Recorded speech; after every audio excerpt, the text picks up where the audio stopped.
I see Commissioner Buford has joined us. Hi, Bob. Aye.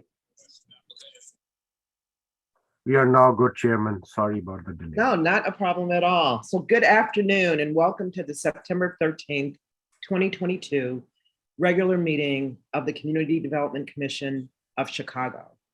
I am Gwendolyn Hatton Butler, Chair of the CDC and host of today's virtual meeting. I will now call to order the September 13th meeting of the Community Development Commission. On August 19th, 2022, Governor Pritzker renewed his executive order proclaiming that all counties in the state of Illinois are in a disaster area. Section 7 of the Illinois Open Meetings Act allows the CDC, along with other city boards and commissions, to host virtual meetings during this COVID-19 public health emergency, provided that certain conditions are met. One of those conditions is that the chair of this commission determines that an in-person meeting on the scheduled meeting date would not be practical or prudent. To ensure that today's virtual meeting meets all conditions of the Open Meetings Act, I am hereby making the determination pursuant to Section 7E2 of the Act that due to the COVID-19 public health emergency, an in-person meeting would not have been practical or prudent today. Therefore, in accordance with the Commission's emergency rules, this meeting is being held virtually on Zoom and can be viewed live via the Commission's website. A court reporter is present today to record the proceedings. Commissioners, thank you for joining us this afternoon. You've all been designated as panelists, which allows you to control your microphone. Please remember to place your microphone on mute unless you wish to speak. If you would like to be recognized by the chair, please activate the raise your hand feature and you will be called in order. The agenda for today's meeting was posted on September 8th, both online at the CDC's website and physically in City Hall. And Kamal, I'm going to ask you to work with Bob to make sure that everyone that's on that is designated a panelist should be designated a panelist. I see a few names I don't recognize. They may be attendees at this point in our meeting. The agenda for today's meeting was posted on September 8th, both online at the CDC's website and physically in City Hall. I will now begin the meeting with a call of the roll. Commissioners, when your name is called, please turn your microphone on, respond by saying present, and please indicate that you can hear me. Vice Chair Newsom. Secretary Wheat. President, I can hear you. Commissioner Buford. Commissioner Buford, I can see you.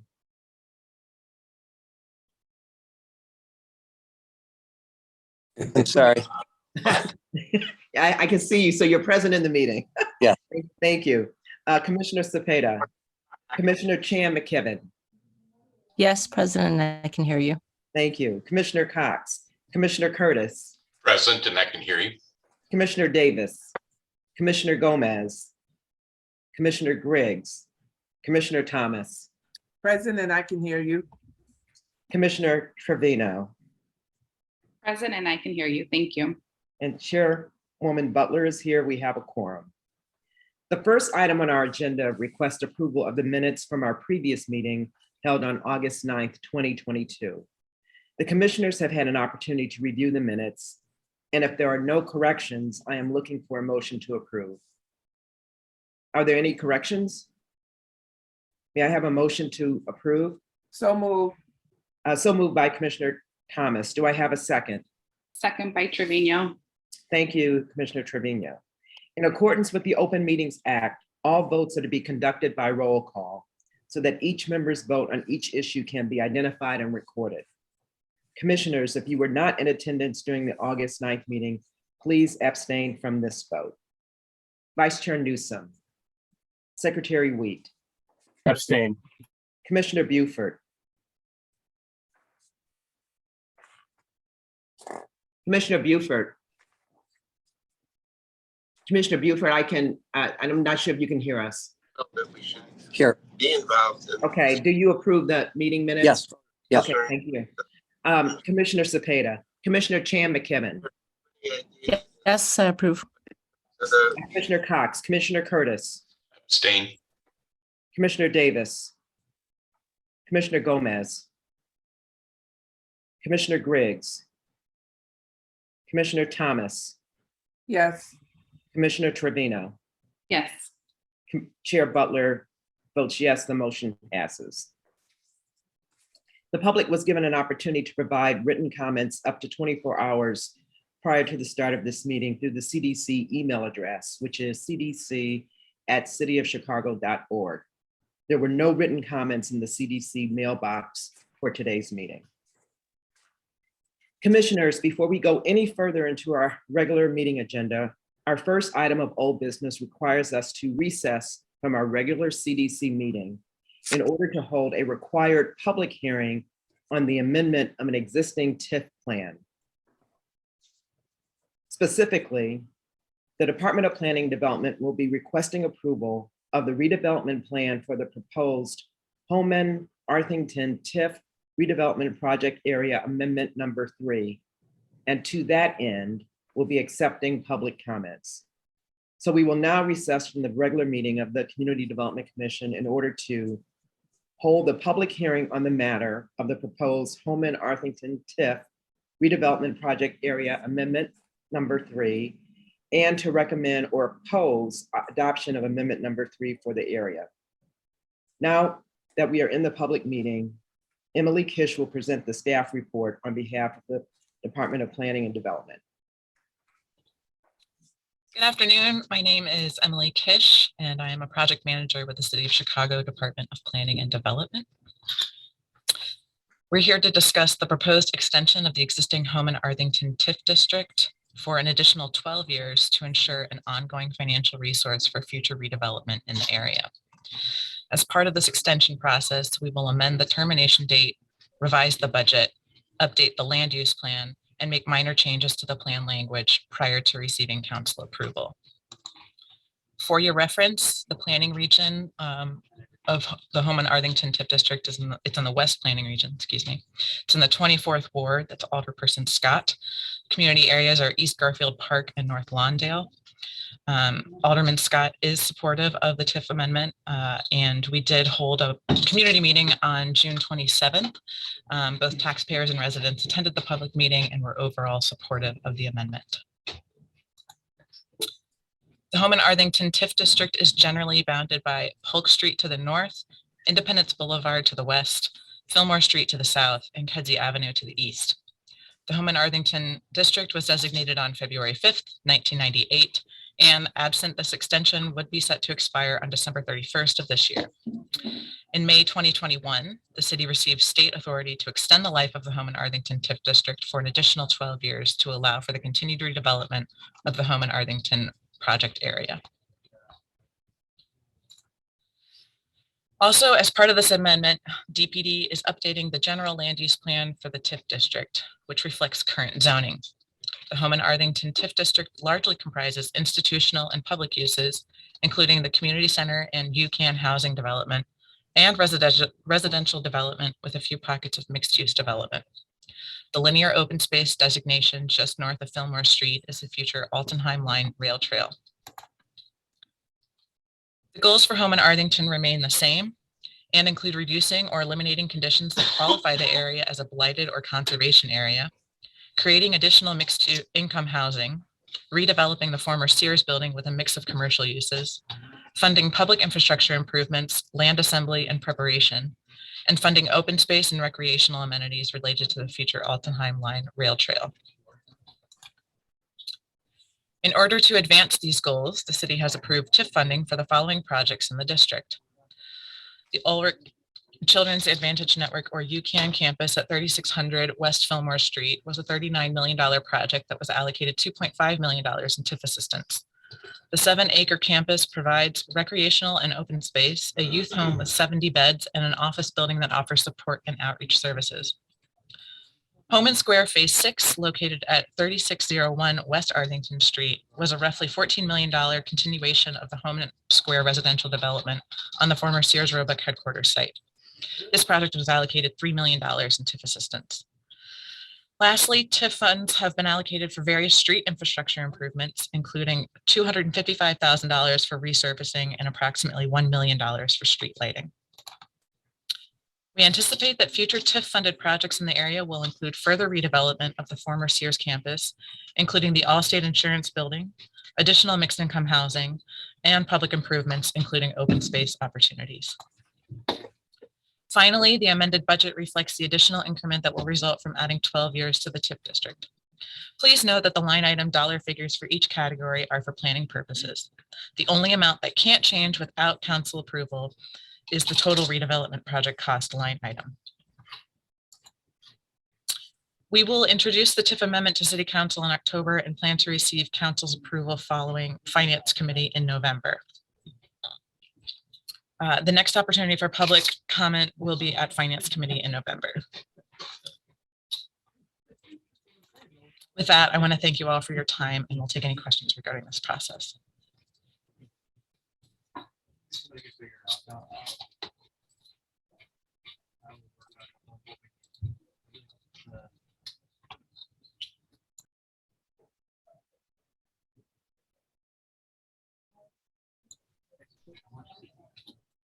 Does anyone have any questions? I'm sorry, this is Chair Butler, and I was speaking, but I was on mute. So let me start again. Emily, is anyone from the Alderman's office, or is the Alderman on? I do not believe so. Okay.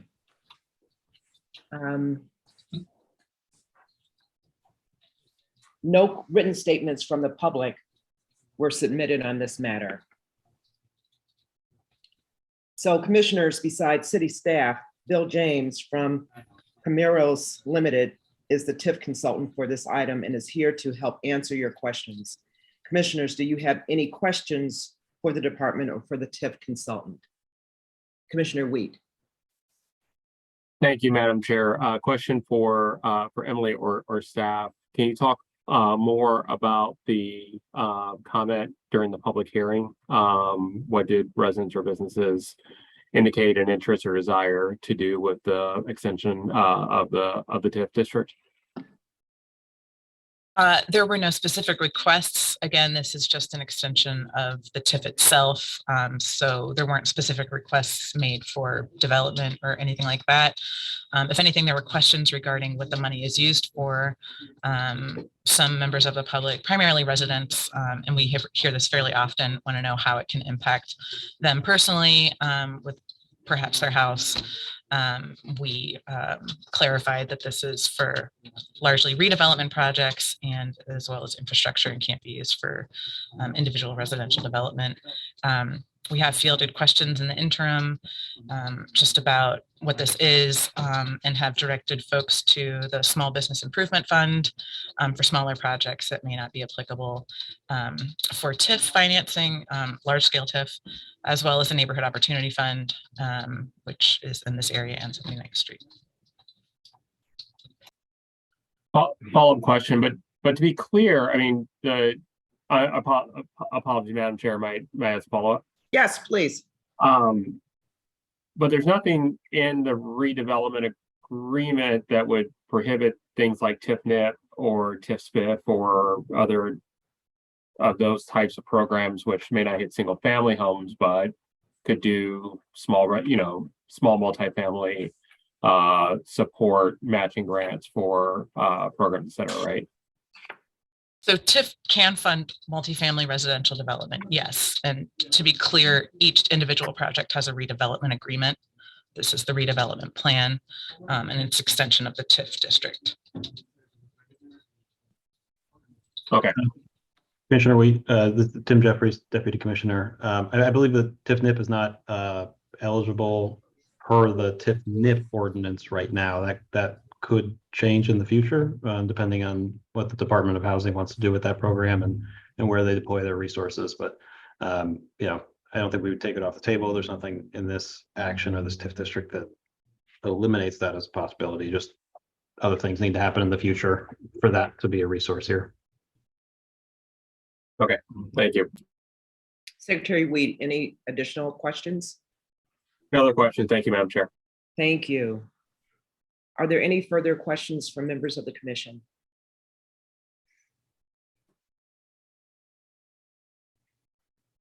The chair will now call upon members of the public who have used the raise your hand feature to be recognized by the chair. Each person called upon by the chair to speak will be limited to 3 minutes per agenda item. So I'm going to ask Kamal to support me in this. I do not see any members of the public who have their hands raised. Is that correct? That's correct, Chairwoman. I don't see any hands raised. All right, thank you.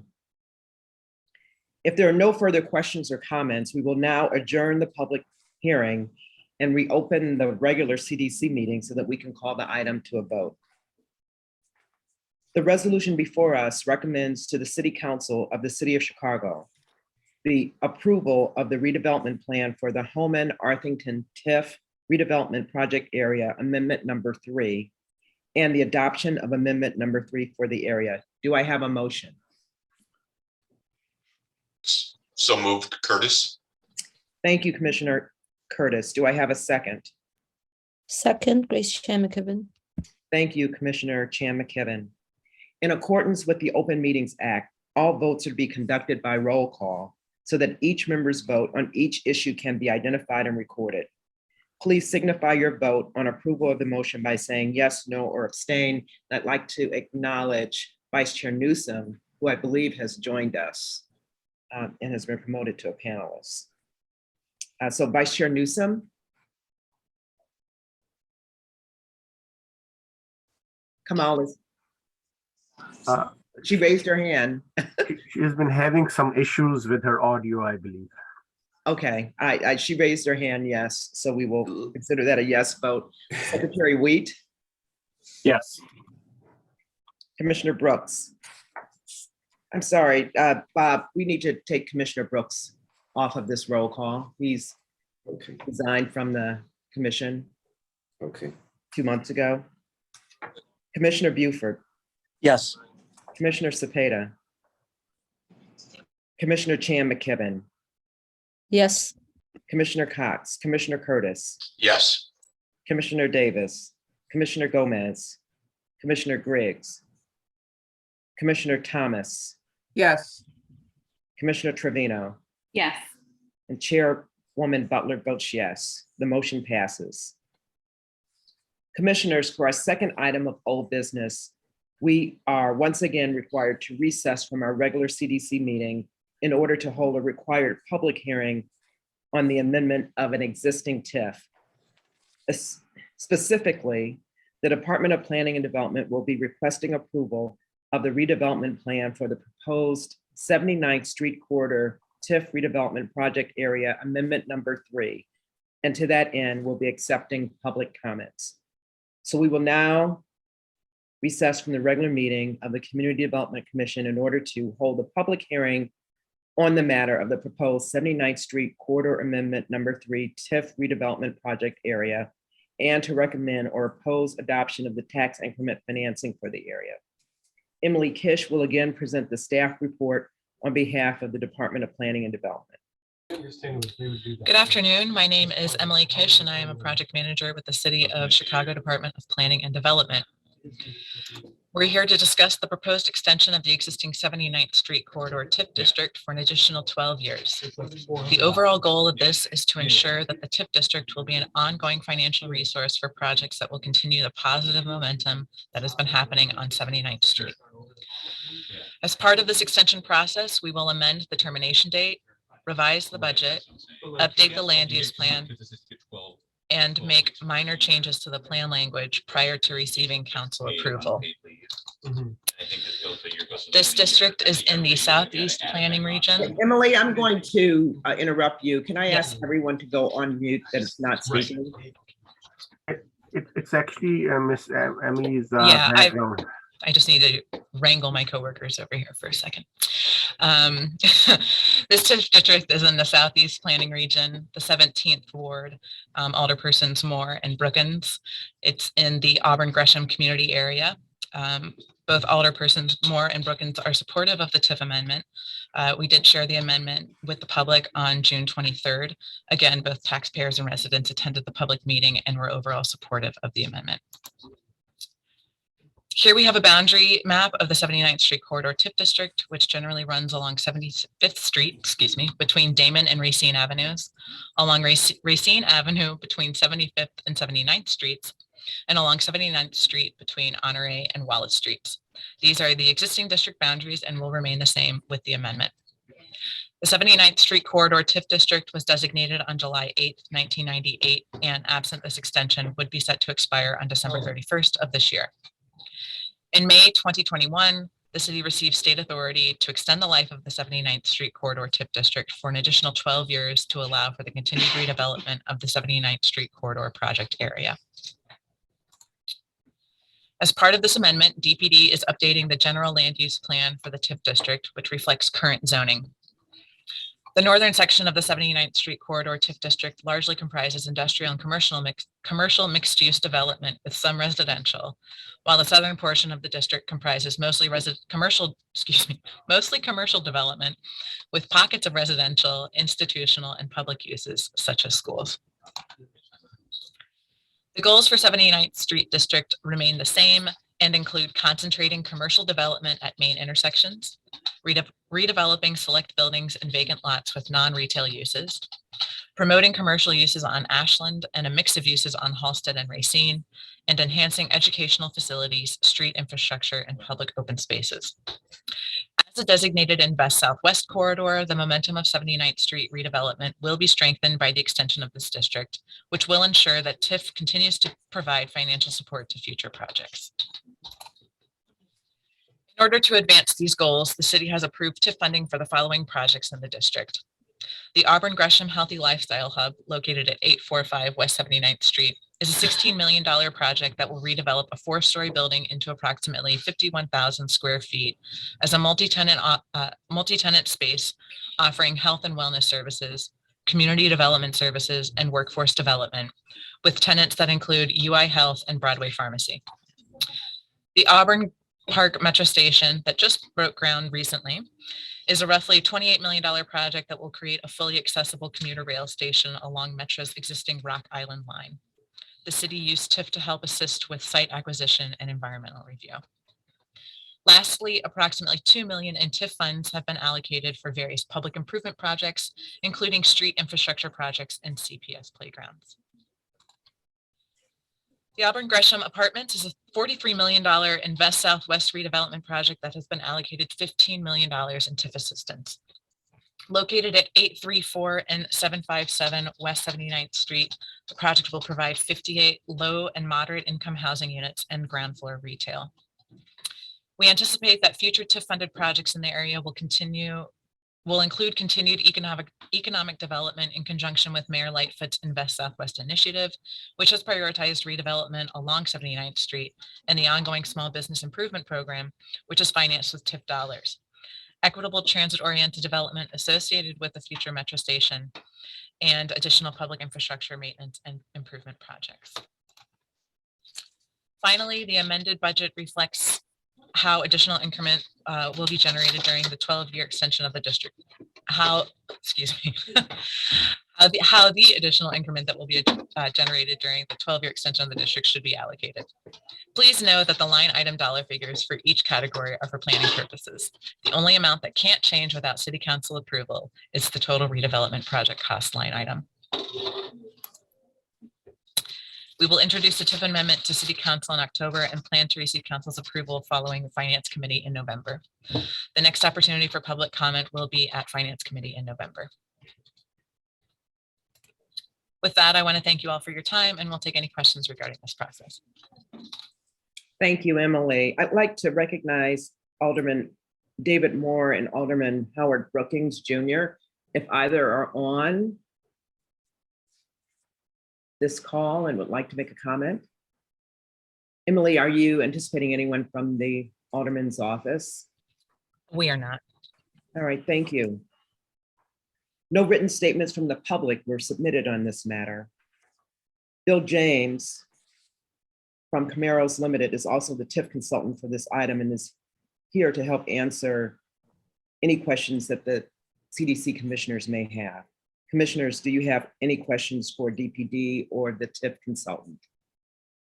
If you do, please indicate so by raising your hand or using the raise your hand function. Kamal, I don't see any raised hands. Can you please confirm? That's correct, Chairwoman. No hands raised. Thank you. The chair will now call upon members of the public who have used the raise your hand feature to be recognized by the chair. Each person called upon by the chair to speak will be limited to 3 minutes per agenda item. Kamal, have any members of the public raised their hand to make a comment? No, Chairman, I don't see any hands raised in Zoom. Thank you. If there are no other questions or comments, we will now adjourn the public hearing and reopen the regular CDC meeting so that we may now call the item to a vote. The resolution before us recommends to the City Council of the City of Chicago the approval of the redevelopment plan for the proposed 79th Street corridor TIF redevelopment project area amendment number 3 and adoption of amendment number 3 for the area. Do I have a motion? So moved, Curtis. Thank you, Commissioner Curtis. Do I have a second? Second, Commissioner Wheat. Thank you, Commissioner Wheat. I will now call the roll. In accordance with the Open Meetings Act, all votes are to be conducted by a roll call so that each member's vote on each issue can be identified and recorded. Please signify your vote on approval of the motion by saying yes, no, or abstain. Vice Chair Newsom. Has Vice Chair Newsom raised her hand? I know that she's in the meeting.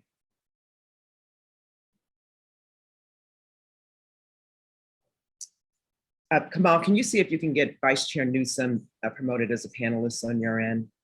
Chairwoman, we lost her. She's been going in and out. Okay, all right, She's thank you. dropped off. Secretary Wheat, Yes. Commissioner Buford, Yes. Commissioner Sept, Commissioner Chan McKibben, Yes. Commissioner Cox, Commissioner Curtis, Yes. Commissioner Davis, Commissioner Gomez, Commissioner Griggs, Commissioner Thomas,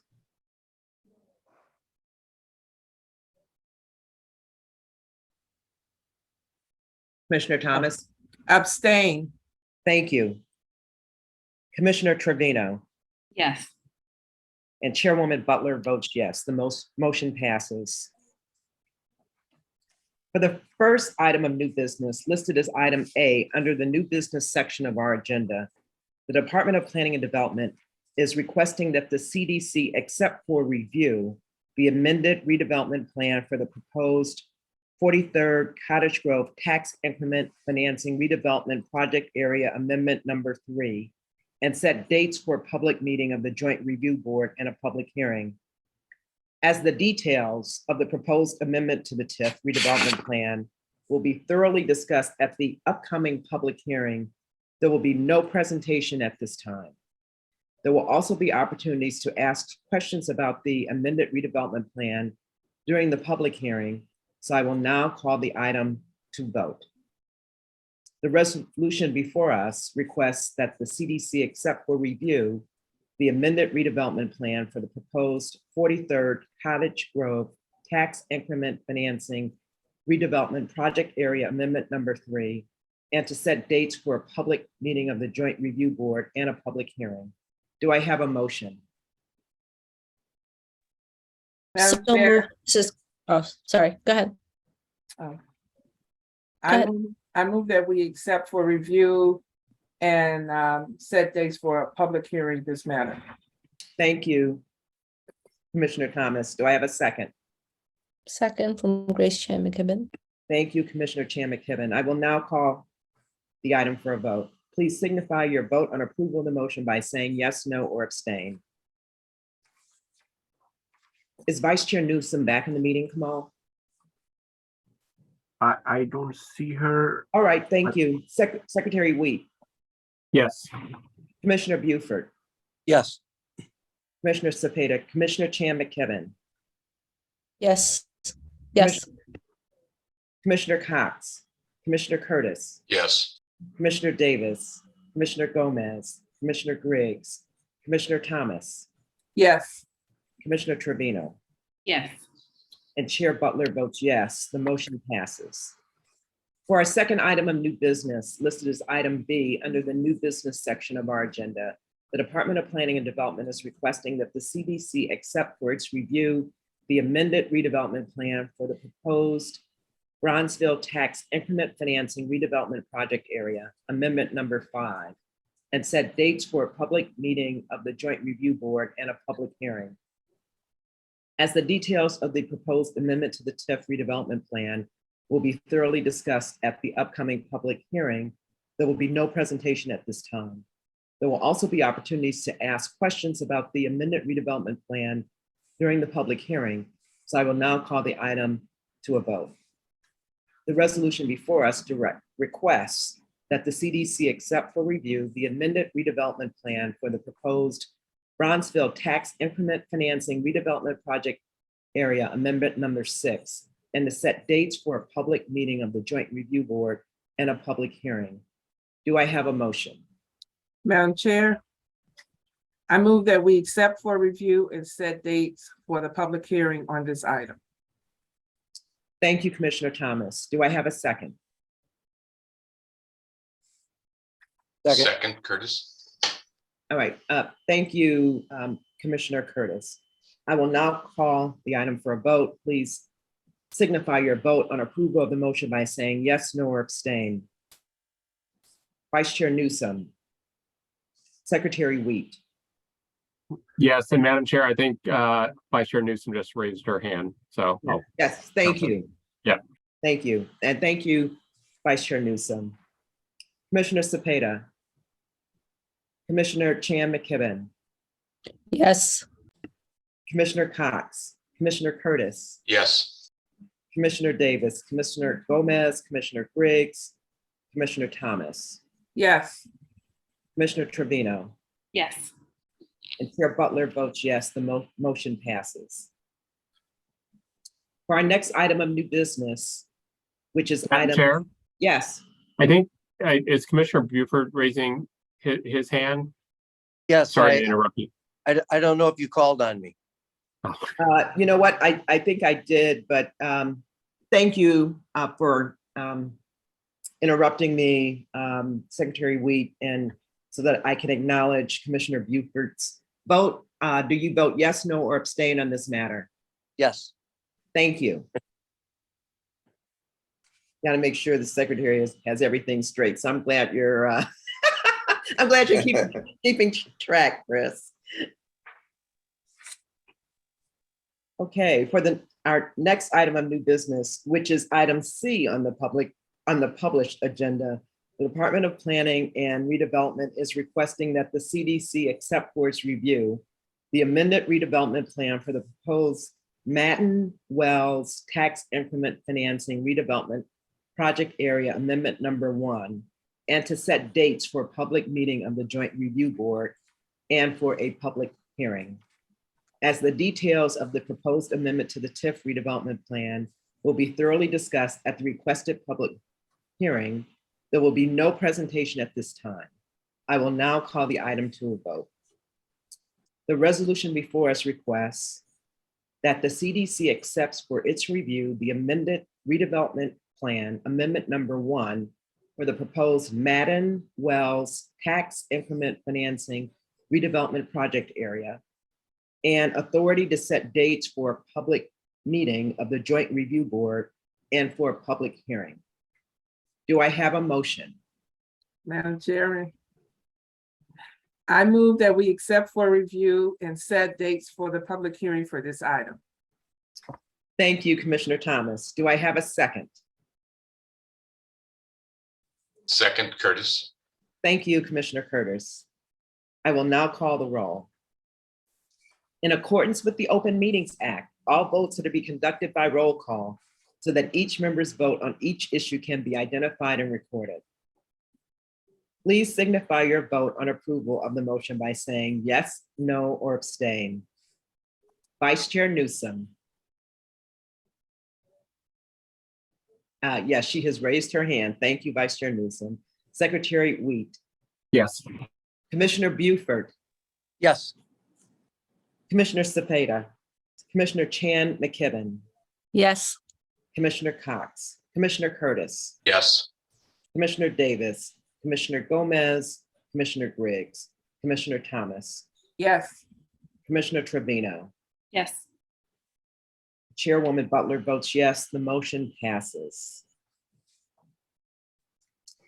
For our next item of new business, the Department of Housing is requesting authority to negotiate a redevelopment agreement with Imani Senior Village Phase 1 LLC or a related entity for redevelopment of the property located at 9633 South Cottage Grove in the Stony Island Commercial Burnside Industrial Quarters Tax Increment Financing Redevelopment Project Area, and to recommend to the City Council of the City of Chicago the designation of Imani Senior Village Phase 1 LLC or related entity as developer. Kara Brings and Yishao Shen will provide the staff report on behalf of the Housing Department. Thank you, Chairwoman. Good afternoon, everyone. This is Yishao Shen, Financial Planning Analyst from Department of Housing. Together with me is the developer team, Patricia Eggleston from Trinity 95th and the Cottage Group Planned Community Development Series, Philip Mappa and Steve Mappa from SPM Properties and Development. The project I'm presenting today is Imani Village Senior Residence, Phase 1 for the Tiff Assistant and the Developer Designation. The project will provide affordable housing for seniors in an area with strong demand and a limited supply of such units in 8th Ward, Stony Island Avenue Commercial and the Burnside Industrial Corridors Tiff District. The project is supported by the Alderwoman Michelle Harris and the neighborhoods. The site is part of 23 acres purchased by the developer of the project, Trinity 95th, for the purpose of developing a sustainable green community called Imani Village that will provide housing, healthy living, and healthy eating. The site is on the 96th and the Cottage Grove, across Cottage Grove from the Metro line and directly adjacent to Chicago State University. The land covers 4 parcels in the yellow area, is approximately 63,000 square feet with a market value of 1.6 million. The land is developer owned. Trinity 95th will provide a long-term lease of the land for the project at no cost. The site is primarily empty with the exception of a 1-story manufacturing building that has stood vacant since 2007. This building will be demolished. The proposed project is a new senior independent living apartment building. It will be 5-story, 56 feet high. It also includes a single-story section that will contain a main entry and a wide area of common spaces for the residents. There will also be a large outdoor space for the residents' enjoyment. 26 parking spaces will be provided at the north side. New senior independent apartment building designed with 2 phases that will ultimately contain 132 units.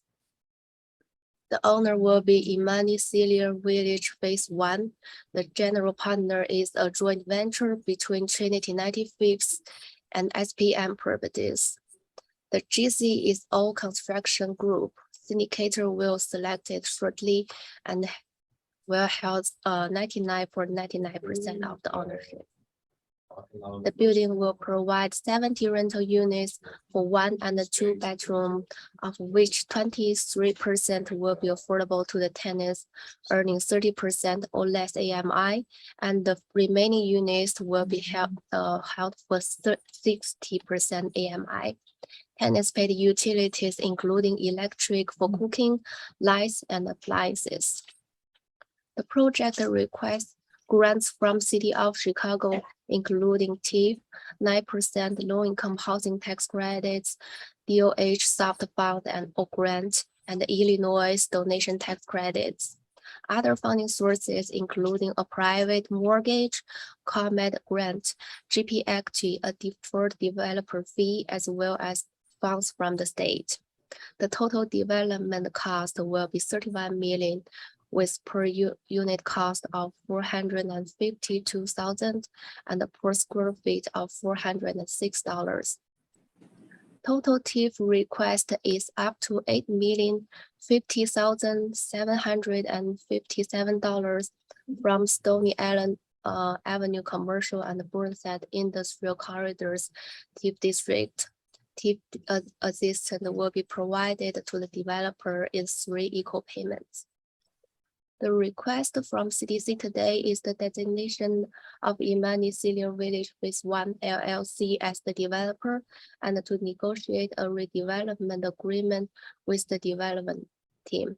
Thank you for your time. We're here for any questions and concerns. Thank you. I'd like to recognize, if she is with us, Alderwoman Michelle Harris, or anyone from her staff, if she or her team would like to make a statement. Kamal, is anyone is the Alderwoman on? No, Chairman. Okay, great, thank you. I will now ask the commissioners of the CDC if you have questions. If you do, please raise your hand. Commissioner Curtis. Yes, thank you, Chairwoman. The area looks to be looks to be light industrial. It certainly doesn't look to be residential. I'm wondering about the location. Is there public transportation for this type of a residential building? I don't see any other type of residence in the area.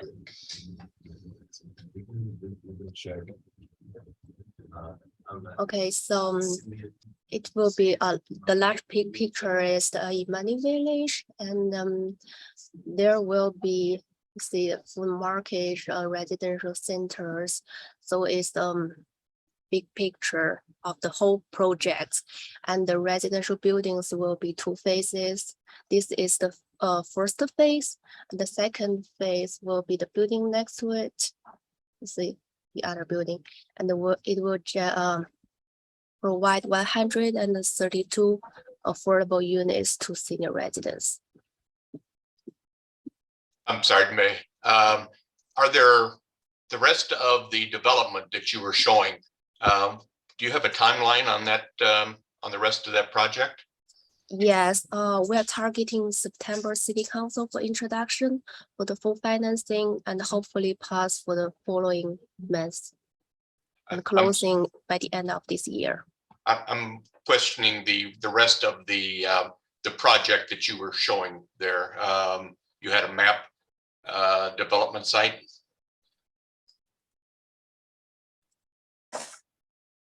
Not that one. This is Kara Breams, also working with Yishao on the project at DOH. Patricia Eggleston is on from the development team. Would it be appropriate for her to respond to that question? Sure, that'd be fine. Hi, this is Patricia Eggleston. Can you hear me? Yes. Right, okay. The immediately east of this building, we are planning for affordable for sale homes, and we've had preliminary conversations with the Department of Housing. We are working on that right now.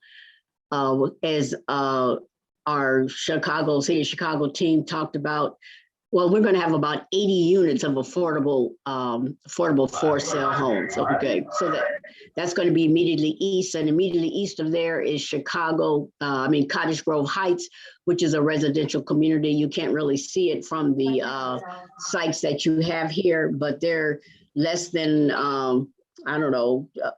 They're adjacent to this to our whole site. We own 23 acres. And the site plan that you saw has been a little bit adjusted to show that immediately to the east, I apologize for repeating myself, will be for sale homes that we are in development with right this second. As far as transportation, Cottage Grove is a major thoroughfare. And so there are cars going up and down this street all the time. It's a major CTA bus route. We've already developed Advocate, a healthcare facility on this 23 acres as well. There's a metro line that is immediately to the west of Cottage Grove Heights, and then Chicago State is on the other side. It would be helpful to answer that question if we could see a larger picture of all the areas around there, which shows all of the houses. This is not there's another picture that wasn't included in this that shows all the housing right around this area. At the bottom where you see not included at the bottom on the south, that's the Social Security building. And immediately next to it is the first phase of the affordable for-sale housing will be going in that location. This site plan has been changed, so to speak. So where you see E on this site is where the senior housing is actually going to be, not where it's shown on here. The items that are listed here, the academic and educational center, the athletic fitness center, which ones of these have been completed? Are any of these completed?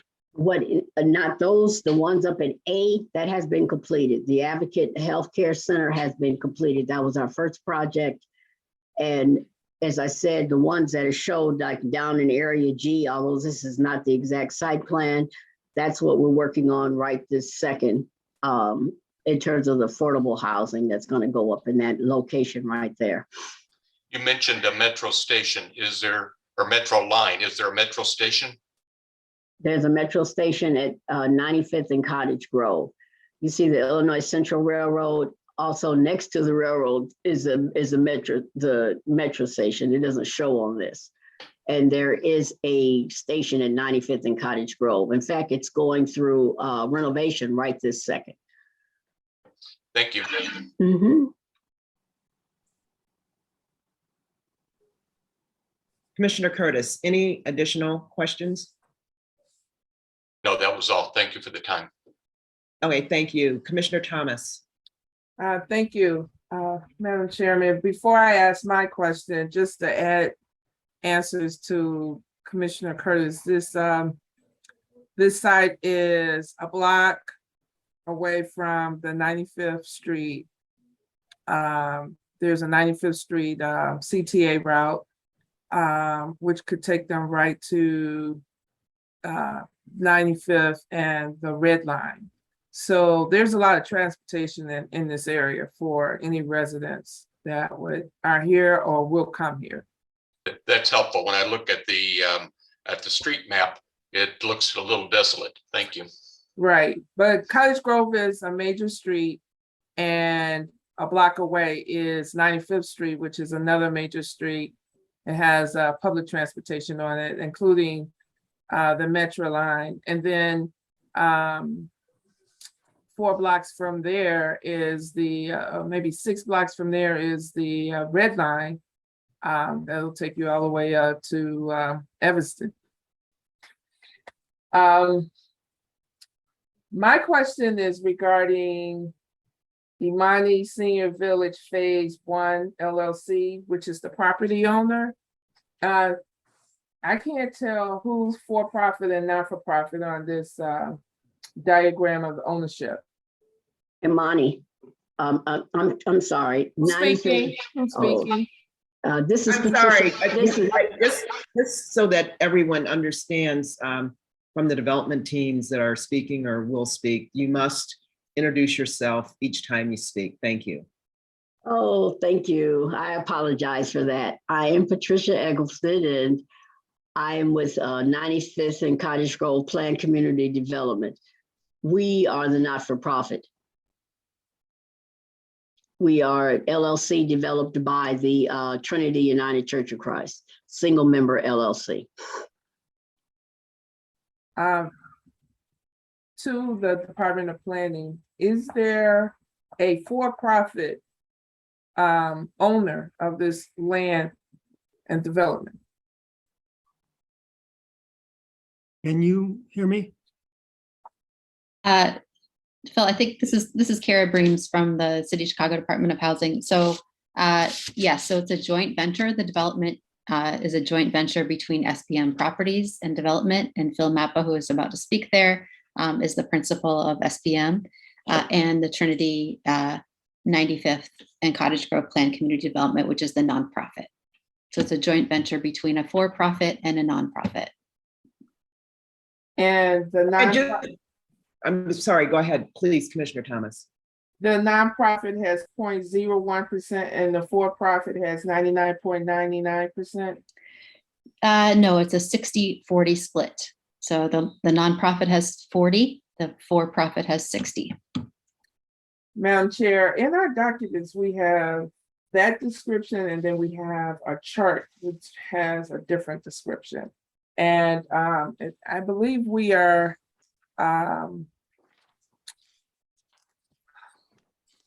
I'm just trying to see how the city gets money back if we are approving TIF financing.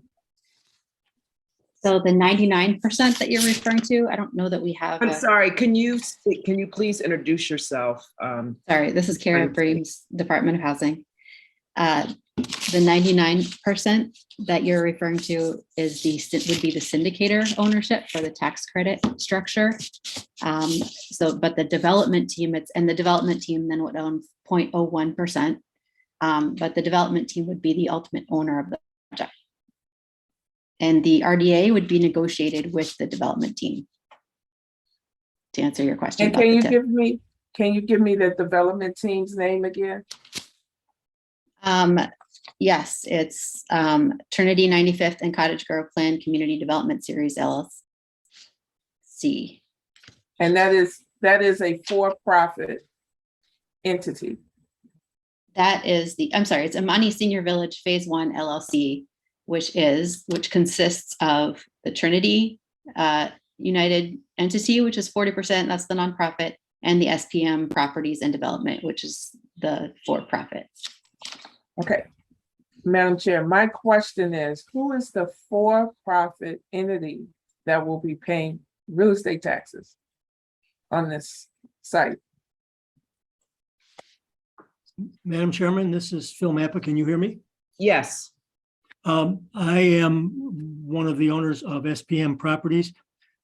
Maybe I can just explain a little bit. This is a low-income housing tax credit project.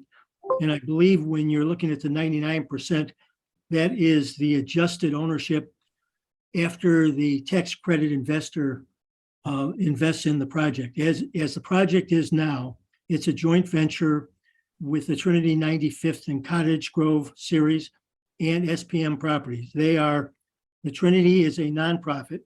SPM Properties generally hopes to be the for-profit. So we'll be the for-profit entity. The Amani Senior Village Phase 1 LLC will be the ultimate owner of the project. That project technically is a taxable entity for purposes of real estate taxes. So the ownership entity will, in fact, pay the real estate taxes that go into the TIF reimbursement. They go into the TIF district. And that's the Amani Senior Village Phase 1 LLC. That is the for-profit that will pay. Well, yes, that is the ownership entity that technically will pay the taxes. It will be a for-profit operating entity. Once the tax credit investor invests in the project, the ownership percentages change, but not the ownership itself. The ownership remains with the Amani Senior Village Phase 1 LLC. Which will pay 100% of the taxes due. Correct. Okay. That's all I was asking, Madam Chair. Okay, I'm sorry. And if I can just, this is Phil Mappa still, just one other thing that you didn't see on the overhead and I think created some confusion. Where this is located, the directly east and on that scale to the right of where the senior housing will be single family, a little bit to the south. And then south of the entire development is all Cottage Grove Heights. A significant single family residential area is both to the south and to the east of Amani Village. Thank you, Mr. Mappa. Commissioner Thomas, any additional questions? No, thank you, Madam Chair. Thank you. Secretary Wheat. Thank you, Madam Chair. I have a simpler question than Commissioner Thomas's question. In the environmental benefits section, it includes an articulation of rooftop solar power. And when I look at the pictures, I don't see any solar panels. So where are the solar panels? I'm sorry. This is Phil Mappa again. Thank you. The project is designed to have solar in two ways. Not only will we be buying the discounted solar from a community solar garden to reduce the taxes or the cost of electricity, but the entire building in the second phase also are being built for solar. So all of the conduit, all of the wiring will all be included in the project. We're still in the design phase with the contractor, and whether we put solar in now or we put it after it's constructed, the concept is to use as much solar and use solar to reduce the energy output of the project. Okay. Thank you. Okay. Commissioner Wheat, any additional questions? No, that's it. Thank you, ma'am. Do any other members of the commission have questions?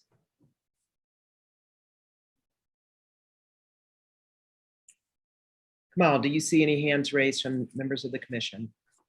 No, Chairwoman. Thank you.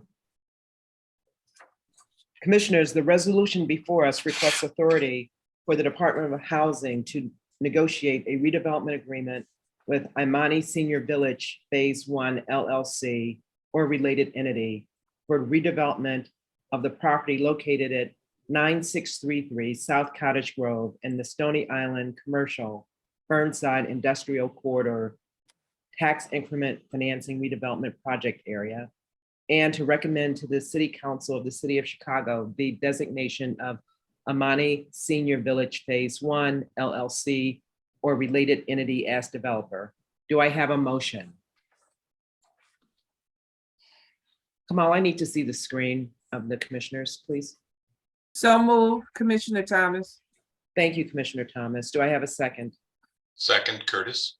Thank you, Commissioner Curtis. I will now call the roll vote. Please signify your vote on approval of the motion by saying yes, no, or abstain.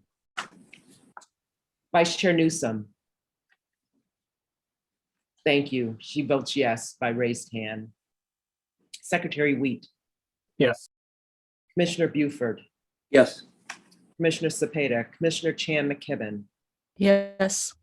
Commissioner Cox. Commissioner Curtis. Yes. Commissioner Davis. Commissioner Gomez. Commissioner Griggs. Commissioner Thomas. Yes. Commissioner Trevino. Yes. And Chair Butler votes yes, the motion passes. For our Thank fifth item of new business, the Department of Housing is requesting authority to advertise its intention to enter into a negotiated sale with the Community Builders, Inc. or related entity for the disposition of the property located at 4715 Northwestern in the Western Avenue North redevelopment project area, and to request alternative proposals and to approve the sale of the property to the Community Builders, Inc. or a related entity if no responsive alternative proposals are received, and to request authority for the Department of Housing to negotiate a redevelopment agreement with the Community Builders, Inc. or related entity for redevelopment of the property, and to recommend to the City Council of the City of Chicago the designation of the Community Builders, Inc. or related entity as developer if no responsive alternative proposals are received.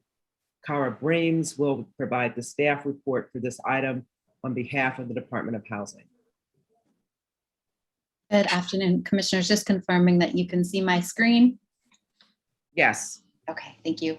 My name's Cara Breams. I'm a project manager in the Department of Housing, and I'm joined this afternoon by Kamina Brooks and Will Woodley from the Community Builders, Inc.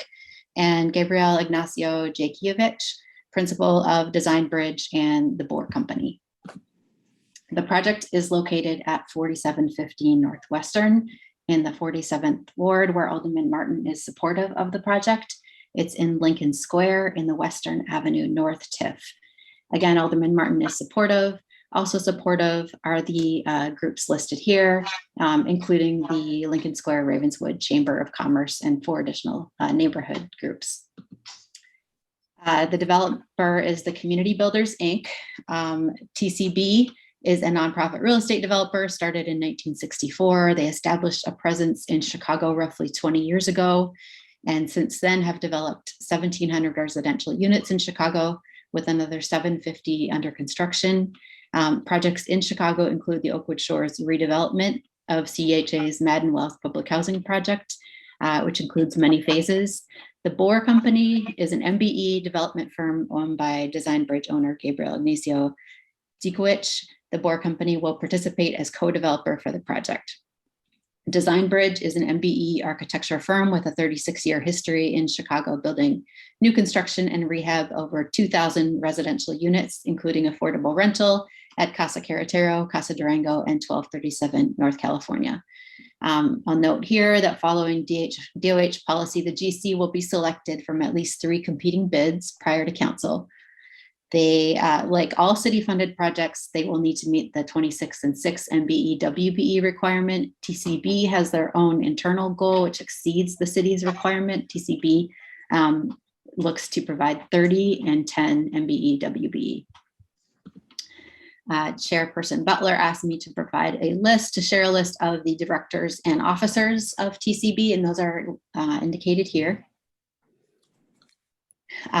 Some neighborhood context. The site is directly adjacent to the Western Avenue Brown Line station, and in addition to excellent transit access, is well served by local schools, grocery stores, medical facilities, and employment opportunities.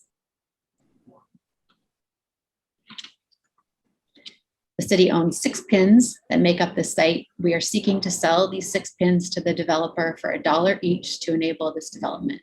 Only 3 of those pins are located within the TIF. You can see where the Western Avenue North TIF is indicated by the pink hash. The current condition of the site is a parking lot. And what the project will consist of. So it will be new construction of a 63-unit affordable residential development. It will include 36 parking spaces with 18 spaces reserved for residents and approximately 5,000 square feet of retail space. We anticipate the project will create 32 new permanent jobs and 75 construction jobs. The requested actions for the CDC today are to enable us to enter into a negotiated sale for 4715 Northwestern. The appraisal for the property submitted actually 2 weeks ago was $4.925 million. Again, we would look to sell all 6 lots for $1 a lot. We'd also look to negotiate a redevelopment agreement with the development entity and provide up to $12 million in TIF over the course of 3 payments. And then we'd also look to designate the 4750 Northwestern Owner LLC and the Community Builders Inc. or their affiliates as the developer for the project. Here's what the project would look like. It's a 6-story building that would front Western Avenue. Again, there would be first floor commercial space accessed by the public. The site plan, which I see that you can't see here, but the parking lot would be accessed off of Western Avenue, a parking garage. There would also be plaza space adjacent to Leland Avenue, which complements the city's efforts to enhance the Leland Avenue Greenway, as well as redevelop the plaza adjacent to the CTA L station at Western. The project would maximize the private loan available. Currently, it looks as though that would entail a roughly $3.6 million first mortgage. The remainder of funds would come from a combination of TIF funds, DOH loan, and equity generated by both donation tax credits generated by the donation of the land and 9% low-income housing tax credits. The project was awarded 9% LITEX under the 2021 QAP round. 75% of the construction budget in the uses columns will be dedicated to construction of the project. This concludes my presentation, and I welcome any questions you may have.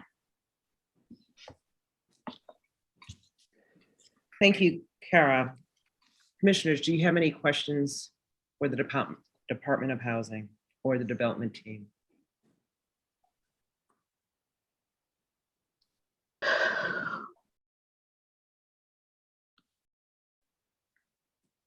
Kamal, I don't see any hands raised by members of the commission. Is that correct? That's correct, Chairwoman. Great, thank you. Commissioners, the resolution before us requests authority for the Department of Housing to advertise its intention to enter into a negotiated sale with the Community Builders, Inc. or a related entity for the disposition of the property located at 4715 Northwestern Avenue in the Western Avenue North Redevelopment Project area, and to negotiate a redevelopment agreement with the Community Builders, Inc. or related entity for redevelopment of the property, and to request alternative proposals, and to approve the sale of the property to the Community Builders, Inc. or a related entity if no responsive alternative proposals are received, and to recommend to the City Council of the City of Chicago the designation of the Community Builders, Inc. or a related entity as developer. Do I have a motion? So moved, Commissioner Weed. Thank you, Commissioner Weed. Do I have a second? Second, Curtis. I see Vice Chair Newsom has raised her hand as the second. Thank you. I will now call the vote. Please signify your vote on approval of the motion by saying yes, no, or abstain. Vice Chair Newsom.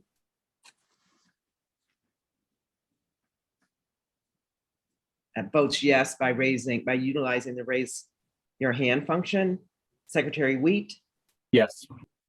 Commissioner Buford, Yes. Commissioner Cepeda, Commissioner Chan McKibben, Yes. Commissioner Cox, Commissioner Curtis, Yes. Commissioner Davis, Commissioner Gomez, Commissioner Griggs, Commissioner Thomas, Yes. Commissioner Trevino. Yes. Chairwoman Butler votes yes, the motion passes. For our sixth item of new business, the Department of Planning and Development is requesting authority to negotiate a redevelopment agreement with E.G. Wood L3C for redevelopment of the property located at 1022 West 63rd Street in the Inglewood Neighborhood Tax Increment Financing Redevelopment Project area, and to recommend to the City Council of the City of Chicago the designation of E.G. Wood L3C as developer. Emmett Morrissey will provide the staff report for this item. Good afternoon. For the record, my name is Emmett Morrissey, a financial planning analyst with the Department of Planning and Development. I am here today to request your approval to name E.G. Wood as a developer for this project at 1022 West 63rd Street. And I'm seeking approval to enter into a redevelopment agreement with E.G. Wood. With me today is the developer Dion Lucas from E.G. Wood. The property is located at 1022 West 63rd Street.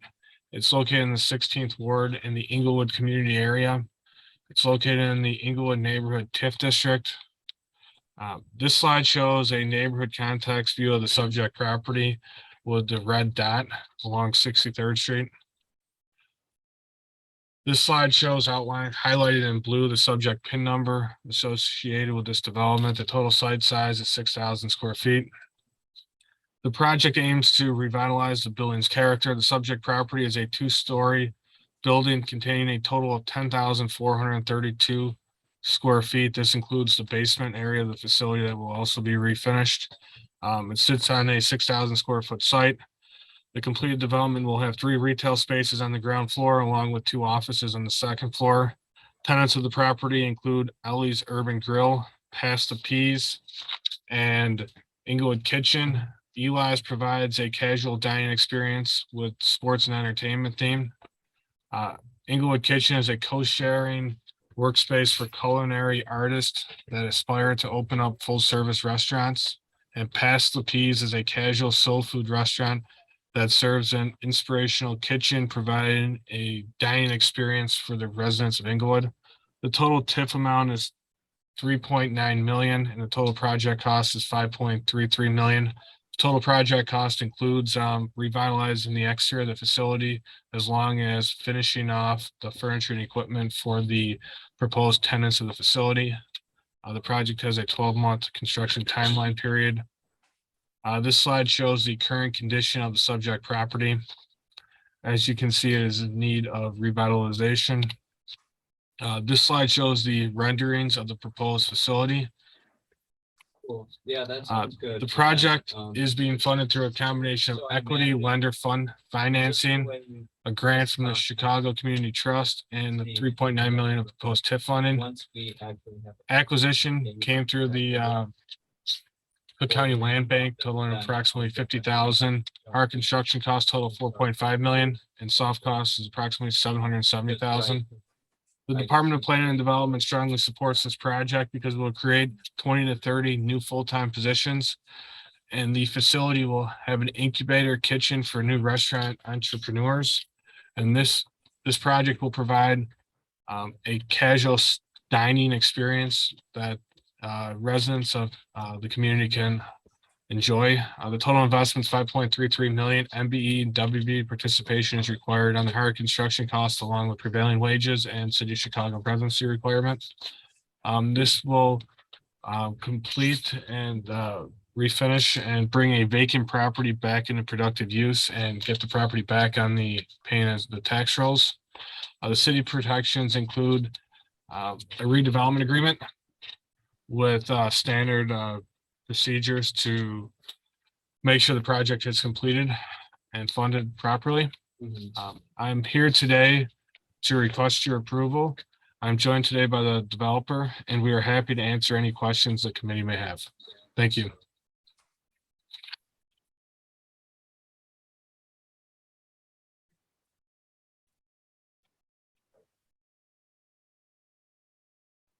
Madam Chair, you're on mute. Well, thank you for that, Secretary Wheat. So before we get to the commission's questions, I'd like to ask if Alderwoman Stephanie Coleman is present or anyone from her team and would like to make a statement.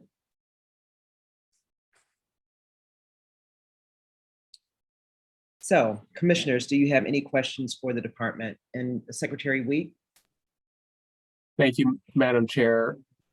Question for staff. Can you provide some more information on the restaurants that were identified? Are these new restaurants or the new owners? It's just helpful to understand essentially kind of where the tenant structure will be once construction is completed. Thank you for the question. For the record, my name is Emmett Morrissey. I believe these restaurants are new restaurant concepts for the community, but I'm joined by the developer, and I think the developer, Mr. Lucas, can answer the question better than I can. So Mr. Dion Lucas has raised his hand, please. So could you welcome to the meeting, and could you please address the commission's question? Thank you. Hi, everybody. My name is Dion Lucas. I'm president and co-founder of EG Wood. The two restaurants in question are Pasta Peas, Ellie's Urban Grill. Pasta Peas is a restaurateur with experience. She actually operated a Just Turkey for quite some time before she shut it down. So she's the only entrepreneur out of the three that have restaurant experience. Anton Butler will be running Ellie's Urban Grill. He's actually a local resident, and he'll be working with Inglewood Kitchen, who's championed by David Osborne and Jessica Holmes. Jessica, together with David, is a culinary instructor and hospitality manager at Kennedy King College, which is about 4 blocks down the street from it. And she has experience opening, operating, and running the SIA, which is the Kennedy King restaurant, as well as other venues. And so she'll be co-managing and assisting in the development of those different entities. Thank you. And thank you. Sorry, Mr. Madam Chair, if I can ask a follow-up. Yes, please. And to the developer or to staff, what is the expected timeline of the build-in post construction? Because I believe staff said they expect construction to go 12 months. So essentially, what is the expectation in terms of when doors will open? This is the whole construction process is all inclusive. And so our 12-month schedule is the hard construction build out, as well as all of the FF&E. The way our organization works is it's turnkey ready. So the moment that we say we're done, it literally means they can come in and serve customers. Got it. No other questions. Thank you, Madam Chair. Thank you, Secretary Wheat. Are there other questions, additional questions from members of the commission? Kamal, I don't see any hands raised from my fellow commissioners. Is that correct? That's correct, Chairwoman. Thank you. I will now call the item for a vote.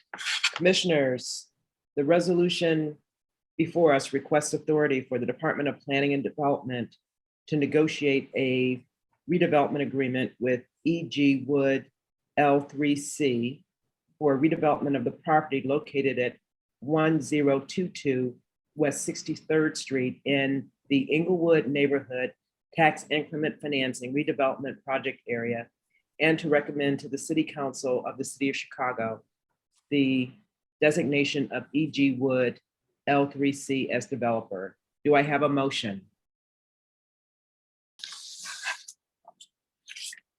So moved, Commissioner Wheat. Thank you, Secretary Wheat. Do I have a second? Second, Commissioner Thomas. Thank you, Commissioner Thomas. I will now call the vote.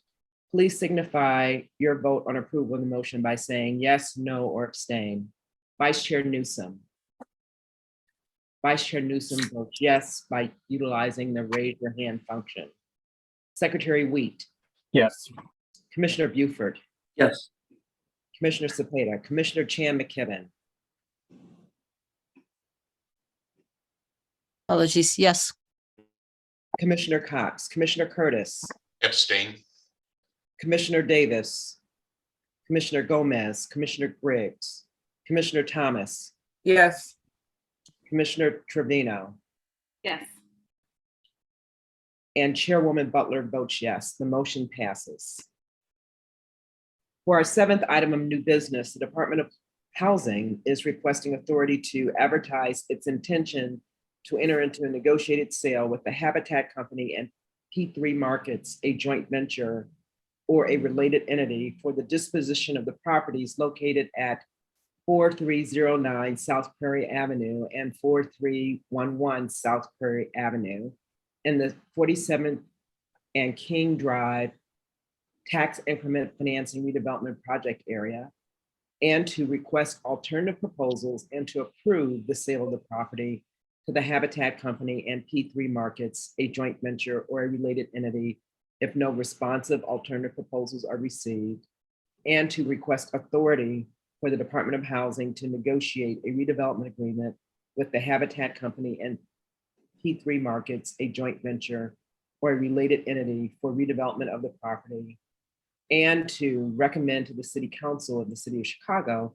the designation of the Habitat Company and P3 Markets, a joint venture or a related entity, as developer if no responsive alternative proposals are received. Esther Sorrell will provide the staff report for this item. Thank you, Madam Chair. Good afternoon, Chairwoman Butler and members of the Community Development Commission. For the record, my name is Esther Sorrell, Assistant Commissioner in the Department of Housing. I am presenting to you today a request for support for the 43 Green Phase 2 development located in the 3rd Ward in the Bronzeville neighborhood. Joining me today are members of the development team, Philip Beckham III of P3 Markets, Jeff Head, and David Mavis of the Habitat Company. Specifically, DOH is seeking approval for the sale and transfer of 2 city-owned lots located at 4309 and 4311 South Prairie Avenue to enable the development of an 80-unit mixed-use building. The developer is requesting a write-down of the price of the 2 lots, currently valued at $162,000 to $1 each, to enable the project to move forward.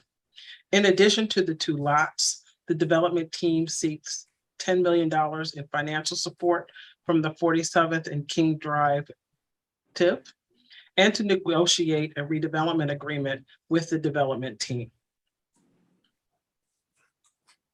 The proposed development will be the new construction of a 10-story mid-rise building containing 80 family units and 4,000 square feet of commercial space.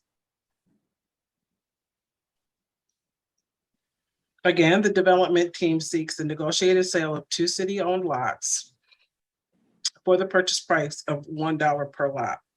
The request, as I stated, would include the write-down of $162,000 of the appraised value, in addition to the $10 million in TIF funds.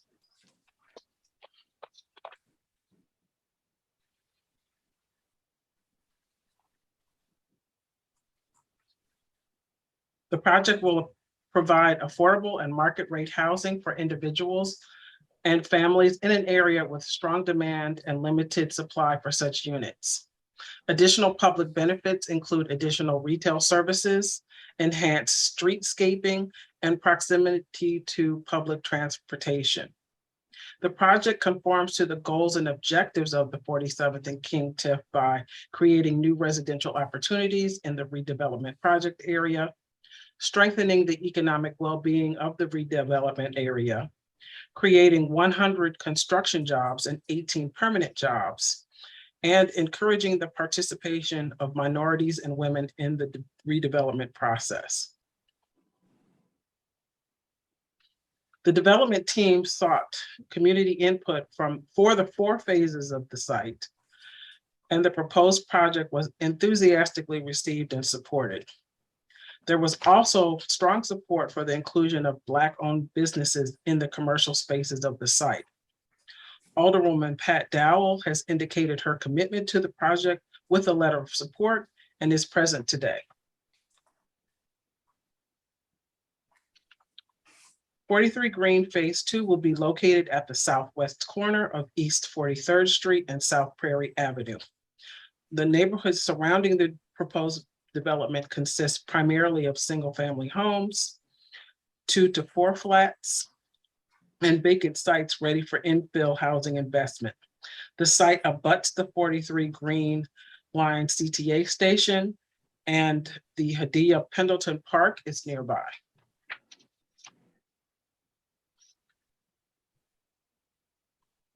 Design attributes for the project include a landscaped public area connected to the public way, and it provides inviting, usable, and accessible recreation areas for workers, visitors, and residents. An expansive green amenity terrace at level 7 provides additional recreation space. A maintenance-friendly dog run has been incorporated in the site for resident use. The project is led by a joint venture between P3 Markets, a Bronzeville-based development company, the Habitat Company, a full-service developer and property management company with nearly 50 years of experience developing and managing residential and mixed-use projects in Chicago. P3 Markets provides a comprehensive approach to real estate investments that inspires real, measurable change for low to moderate income communities. By connecting local entrepreneurs with promising real estate opportunities, its public-private partnerships create shared long-term wealth for both investors and communities alike.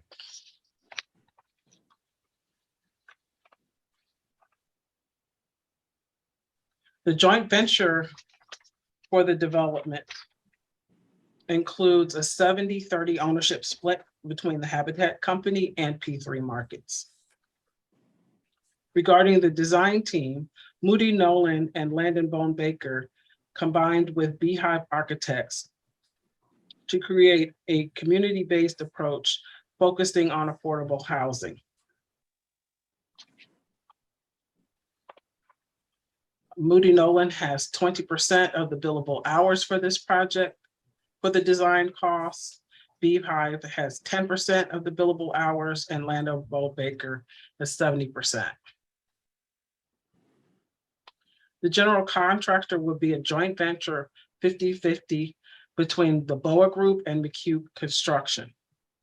BOA Construction is an African-American owned and operated general contracting and construction management firm established on the core principles of family, discipline, integrity, and excellence. BOA consists of highly trained construction professionals, collectively with many years of general contracting, construction management, and design build experience. The remainder of the team includes attorney Applegate Thorne Thompson. The lead lender is Bellwether Mortgage Company, and the tax credit syndicator is Stratford Capital.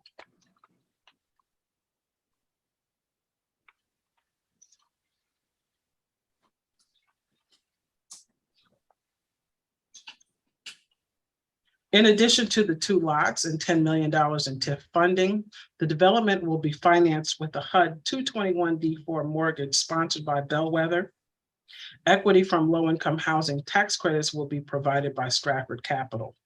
The Department of Housing will provide up to $6.5 million in multifamily housing funds, and the development team is contributing $612,000 in deferred developer fees. Uses of funds include $540,000 for acquisition of privately owned lots, $34.2 million in construction costs, which also encompasses $1.7 million in design changes required by DPD's Design Excellence Committee. Finally, the development will accrue almost $10 million in soft costs for a total development cost of $44.3 million. Proposed units range from studios to 2 bedrooms. 44 units will be reserved for households earning less than 60% of area median income, with the remainder market rate units. Commercial spaces include a FedEx store and a dentist's office, both minority owned.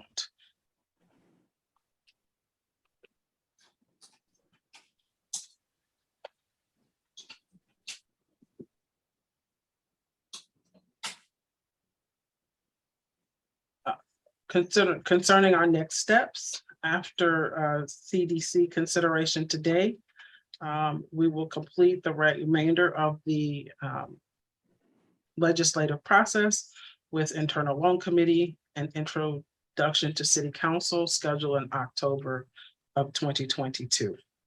Thank you for your kind consideration, and I welcome any questions at this time. Thank you. Before getting to questions from any questions that members of the commission may have, Alderwoman Dow has been with us the entire meeting. Thank you so much. And I'd just like to give the Alderwoman an opportunity to make comments if she would like to. Thank you, Chairman Butler, and to the members of the Community Development Commission. Thank you for your consideration today. I just wanted to join the meeting to express my support for this enthusiastic support, I should say, for this project. We are excited about phase 1 that's currently on its way up. It's engendered a sense of excitement and optimism in the community, and we're already receiving calls from people regarding wanting to live in that location. So phase 2 is a welcome addition, which should be a bookend to the phase 1 development. We're very excited about this, and I wanted to thank Esther. Thank you for your hard work, Esther, and for the discussions we've had related to the unit mix. Also, I wanted to thank the Department of Planning and Development, the design team. I always get a little worried when the design team weighs in because I'm not sure of the impact it's going to have financially on the project. But I am pleased with the work that was done, and we look forward to seeing this development rise from the ground under the auspices of P3 Markets and Habitat. Thank you, Commissioner. Thank you, Alderwoman. Commission and Chairman. Thank you. Thank you so much, Alderwoman Dow, for joining us and for your remarks. I believe that we have at least one question, at least one member of the commission that has questions. Commissioner Thomas. Good afternoon. Thank you, Madam Chairman, and congratulations, Alderman Dow, on doing such great work in the 3rd Ward. This question is for the department.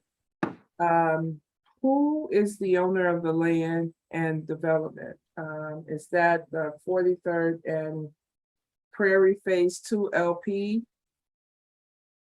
The owner will be 43rd and Green Phase 2 Joint Venture LP, of which P3 Markets and Habitat will be the general partner. And the limited partner will be Stratford Capital, which is providing the equity to the project. They're providing about $20 million in equity for the development of the project. Okay. Madam Chair, so 43 Green Phase 2 LP will pay the taxes, the real estate taxes? That's correct. Okay. Thank you, Madam Chair. Thank you, Commissioner Thomas. Are there any members of the commission that would like to ask questions? Kamal, I don't see any hands raised by members of the commission. Is that correct? No hands raised. Thank you. Commissioners, the resolution before us requests authority for the Department of Housing to enter into a negotiated sale with the Habitat Company and P3 Markets, a joint venture or a related entity, for the disposition of the properties located at 4309 and 4311 South Prairie Avenue in the 47th and King Drive Tax Increment Financing Redevelopment Project area, and to request alternative proposals and to approve the sale of the property to the Habitat Company and P3 Markets, a joint venture or a related entity, if no responsive alternative proposals are received, and to request authority for the Department of Housing to negotiate a redevelopment agreement with the Habitat Company and P3 Markets, a joint venture or a related entity for redevelopment of the property, and to recommend to the City Council of the City of Chicago the designation of the Habitat Company and P3 Markets, a joint venture or a related entity, as developer if no responsive alternative proposals are received. Do I have a motion? So moved. Thank you, Commissioner Thomas. Do I have a second? Second, Curtis. Thank you, Commissioner Curtis. Before I call the vote, Kamal, can I see the entire, can we lose this presentation so I can see the screen? Thank you. I will now call the vote. Commissioners, please signify your vote on approval of the motion by saying yes, no, or abstain. Vice Chair Newsom. Vice Chair Newsom votes yes by utilizing the raise your hand function. Secretary Wheat. Yes. Commissioner Buford. Yes. Commissioner Cepeda. Commissioner Chan McKibben. Yes. Commissioner Cox. Commissioner Curtis. Yes. Commissioner Davis. Commissioner Gomez. Commissioner Griggs. Commissioner Thomas. Yes. Commissioner Trevino. I'm going to abstain. Chairwoman Butler votes yes. The motion passes. Thank you. Thank you. Thank you. For our 8th item of new business, the Department of Planning and Development is requesting authority to designate Urban Equities as the successful respondent to the RFP issued by the Department of Planning and Development on March 30, 2021 for the purchase and redevelopment of property located at 5021 South Wabash Avenue within the 47th and King Drive Tiff redevelopment project area, and to reject all other responses, and to recommend to the City Council of the City of Chicago the sale of the property to the successful respondent, and to request authority to negotiate a redevelopment agreement with Urban Equities, Inc., and to recommend to the City Council of the City of Chicago the designation of Urban Equities, Inc. as developer. Patrick Brutus will provide the staff report for this item. Good afternoon. Can you all hear me? Yes. Okay, great. Thank you. Good afternoon, Madam Chairman and members of the commission. For the record, my name is Patrick Brutus, neighborhood planner in the Southeast Planning Region for the Department of Planning and Development. I am joined by members of the development team who represent the successful respondent to this RFP. The department is recommending that the community, the department is recommending that the Community Development Commission approve the 4 actions for the original RFP issued for 2 city-owned parcels released on March 30th, 2021. Here are the actions. Designate Urban Equities Incorporated as the successful respondent to the request for proposals for the purchase and redevelopment of the property located at 5021 South Wabash Avenue within the 47th and King redevelopment project area. Authorize the department to negotiate a redevelopment agreement with Urban Equities, Inc. Recommend to the City Council the designation of Urban Equities, Inc. as the developer, and recommend to City Council the sale of the city property located at 5021 South Wabash. The subject parcels are located in the 3rd Ward and in the Grand Boulevard Bronzeville community area. Furthermore, the site at 5021 South Wabash is located in a zoned RT4 district, which is residential, 2-flat townhouse and multi-unit. And it also, again, lies within the boundaries of the 47th and King district. The subject site of this RFP is the site of a former Ward's Street and Sanitation Field Office located in the 3rd Ward. This building is 1,500 square feet in size and sits on 2 lots that total 11,795 square feet. An appraisal was established and dated December 31st, 2020, with a fair market value of $90,000. The RFP site has been vacant for approximately over 10 years, starting in 2010. The city land sites make up the entirety of the redevelopment project area. What you are seeing now are interior and exterior site conditions of the property and the timeline, which identifies the key dates of the department's actions regarding the release schedule, pre-bid conference, and due date for responses to the RFP. Urban Equities will be the developer for this project. This firm is wholly owned by Lennox Jackson and is a minority-owned company. It was founded in 1993 and operates as a full-service real estate development and program and project management services firm, which is dedicated to providing premier service to their valued clients and strategic business partners in the residential, retail, commercial, and mixed-use industries. The development team proposes to adaptively reuse a former City of Chicago streets and sanitation building and redevelop it into a shared commercial kitchen space designed to be a hub for food entrepreneurs in Bronzeville. This project is called Soul City Kitchens. There will be a private tasting area. I'll show you some slides now. There will be a private tasting area and storage spaces in the existing building. The project will feature 11 shared kitchens, which will create approximately 105 construction jobs and 120 food-related jobs. The site plan, here are the floor plans and elevations. These are attached as exhibits in this report.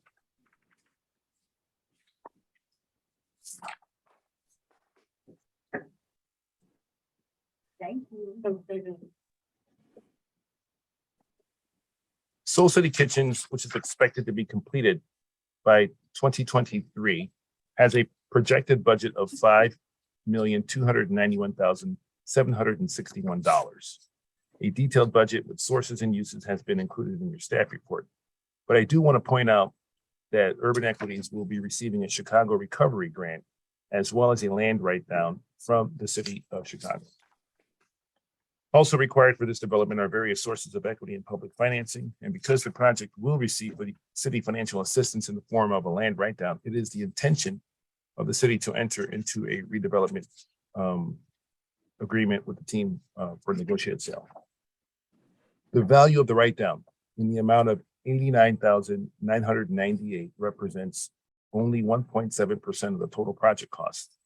As you can see here, other sources include $264,000 in equity, $3.1 million from a permanent lender, and the aforementioned Chicago Recovery Grant in the amount of $1.8 million. The city of Chicago is strongly committed to the revitalization of this community area and has done so by providing significant public assistance in either conveyance of land for affordable housing developments, financial assistance for projects, or by partnering with our delegate agencies and community groups in support of goals and objectives that are consistent with the LISC Quality of Life Plan, the Invest Southwest Initiative, and the 47th and King Tiff Redevelopment Project Area Plan. The goals that DPD are seeking for this project are revitalization of an underutilized real estate asset, adaptive reuse into a commercial retail enterprise, new businesses added along the 51st Street Commercial District, and stabilization of the retail corridor, temporary construction jobs and permanent jobs created as a result, and preservation of the building, amongst others. Finally, Alderman Dow of the 3rd Ward, who is here today at CDC, is here to testify of her support on behalf of this project.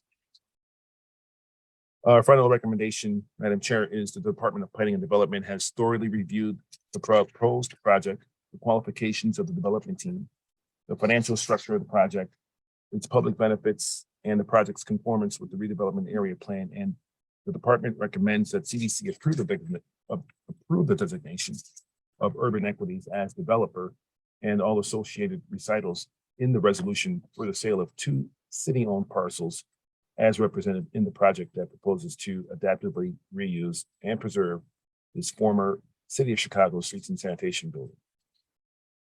The Department of Planning and Development respectfully requests your approval of this resolution. At this point, I am here with the development team to answer any other questions. Thank you. Thank you. Before I ask the members of the commission if they have questions, I'd like to give Alderwoman Pat Dow, who I believe is still with us, an opportunity to make any comments if she would like to. Thank you, Chairman and members of the CDC. You know, this is a lovely little building with a lot of charm. And I'm excited to be here today to ask for your support for Urban Equities to continue to redevelop this building. You know, over the last 10 years, I've had people come to me wanting to just demolish this building and, you know, put up something new. And this building really does have some charm, and I was holding out. And I just wanted to thank the Department of Planning and Development for, you know, going forward with an RFP on this site. I want to thank Urban Equities for coming forward with a concept at this location, which we in the community know is going to work, because we had an urban, a commercial kitchen that grew very fast. And then the person that had it actually had to find another location in another part of the city to expand. So we're really happy to see this here and ask for your support. Again, I want to thank Patrick Brutus for shepherding this project through. And I want to thank Chris Jang for his very pointed comments during all the meetings. And to Lennox Jackson, thank you for continuing your investment in the Bronzeville community. You're no stranger to us, and we look forward to working with you going forward. Thank you. Thank you so much, Alderwoman Dow. Do members of the commission have questions for the department or the development team? Secretary Wheat. Thank you, Madam Chair. Question for staff. Were there any additional respondents besides the proposal that you're bringing forward to the commission, and maybe talk a little bit about other uses that people were or entities were interested in? Yeah, good question, Commissioner Wheat. For the record, Patrick Brutus, Department of Planning. There were 3 other responses for a total of 4. Obviously, part of the resolution here today is to reject all other responses. There's a synopsis in your staff report, but for those of you who do not have a copy, I'll just quickly summarize some of the other respondents. One was a community center project that would have included construction on the back part of the lot. Just go ahead and show you the.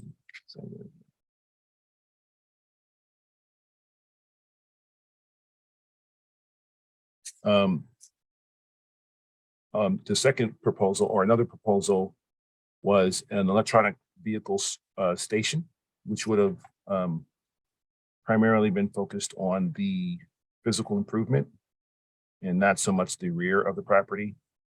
And the third response, or another response, a third response, was a design studio, which would have also created some open space here in the rear, but primarily would have focused on reusing the existing building. We felt that this project here, so the kitchens incorporated more of the goals that we were searching for, especially with job creation, as this is also a burgeoning food corridor along 51st Street. If you're familiar with the area, starting from the extreme far east at King, we have a new project being shepherded by Policy Kings, which will be a food hall and other ventures inside an existing building, which is a former Kings Barber College. Come across right at Calumet at the Green Line, we have Boxville, which is a entrepreneur site. We've got Bronzeville Cooking, which is occupying the existing building on the other side of the Green Line. And so we thought that with this particular proposal, it would blend in well with the existing and underway projects that are coming along 51st Street to also create a destination for Bronzeville and make this also a corridor where we can actually bring more people to the community and enjoy Grand Boulevard. Thank you for that information. Other questions for me, Madam Chair? Thank you, Secretary Wheat. Do other members of the commission have questions? Kamal, I don't see any hands raised. Can you confirm that is the case? Yes, Madam Chair. Thank you.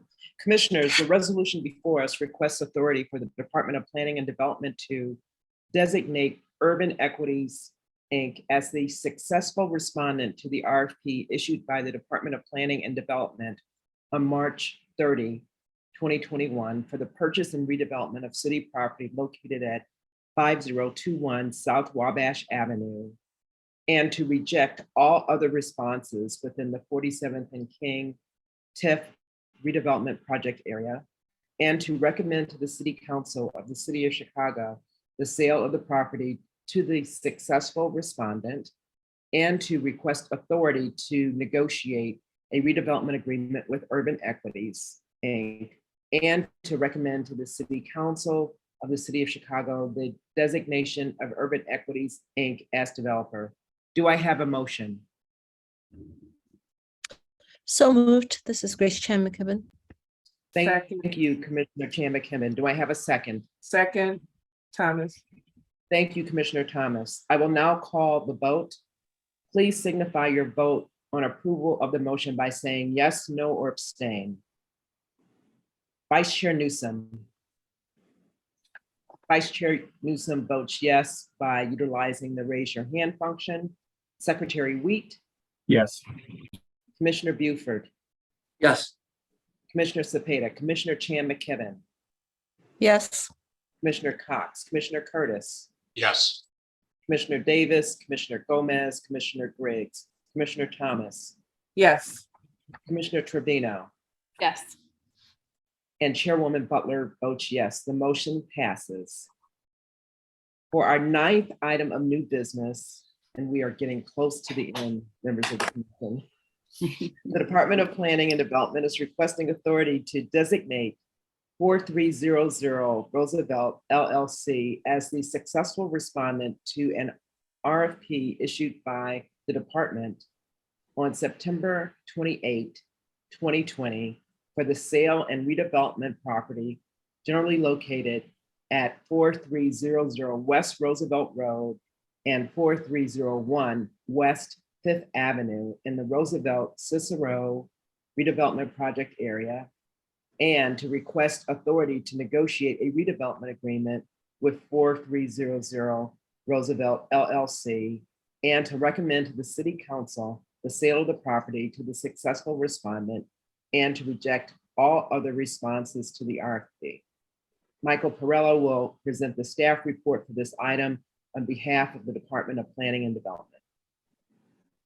Hello, how is everyone this afternoon? For the record, my name is Mike Perella, I'm Project Manager with the Department of Planning and Development in the Financial Incentives Division.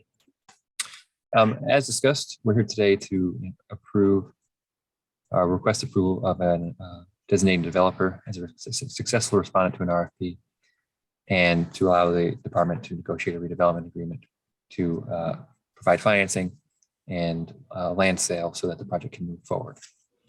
The development itself is located, as we call it, Roosevelt and Costner. RFP is in the 24th Ward, Alderman Scott. It's in the North Lawndale community area, Roosevelt, Cicero, Tiff, and West Planning region. The property is generally located at 4300 and 40 West Roosevelt and 4301 West 5th Avenue, bound by 5th Ave on the north, Kildare to the east, Roosevelt Road to the south, and Costner Avenue to the west. Here you see an outline of the property itself.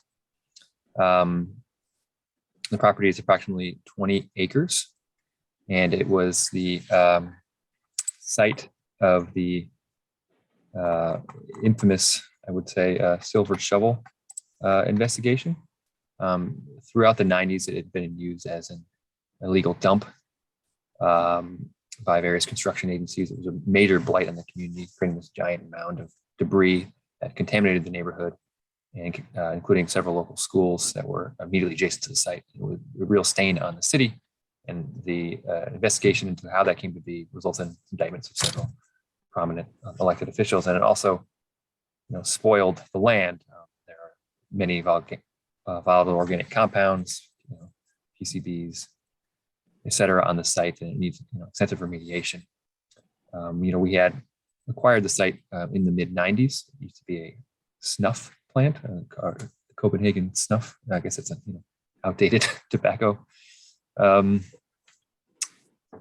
but anyhow, now the city has long sought since its acquisition in the 90s to find a qualified redevelopment agency, or developer, I should say, to take on the project of turning the site into a community asset. So what we set out to do in September of 2020 is find such an entity. We released an RFP that was due on the 24th. We're seeking developers who bring accessible jobs, industrial fields to the community, who build ownership and equity, who prioritize local wealth creation, design excellence, and creating public spaces that the neighborhood could enjoy. And through that process, we received 8 applications. Once all proposals were in, there were several community meetings in February of 2021 to vet those applications, including a survey. From there, the department whittled down those 8 applicants to 4 serious applicants who were taken through an additional vetting process. Ultimately, the department would recommend that, and I started working with 4300 West Roosevelt LLC, who is a joint venture between Related Midwest and 548 Development, in order to be the development entity in this project. We felt, Related Midwest, is a very large organization with, assets numbering in the billions, and has a proven track record of completing projects large and small across Chicago and the Midwest.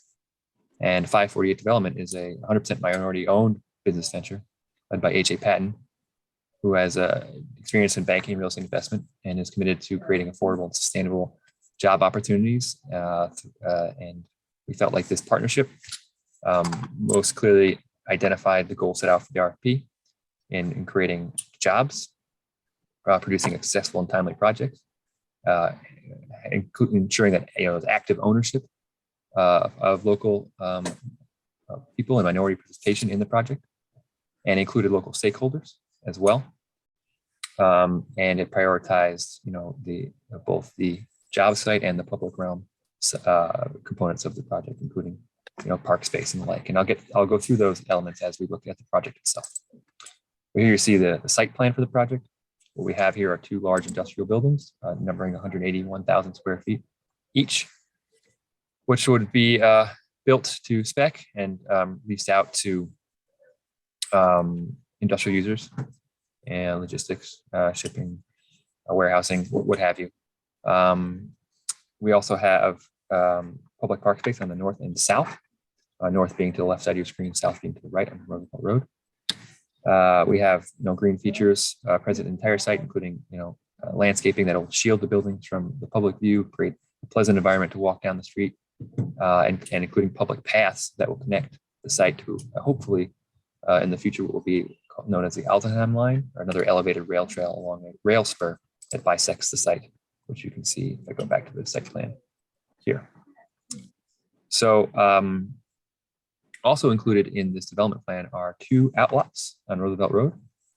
These are two 5,000 square foot, what developers calling them innovation centers.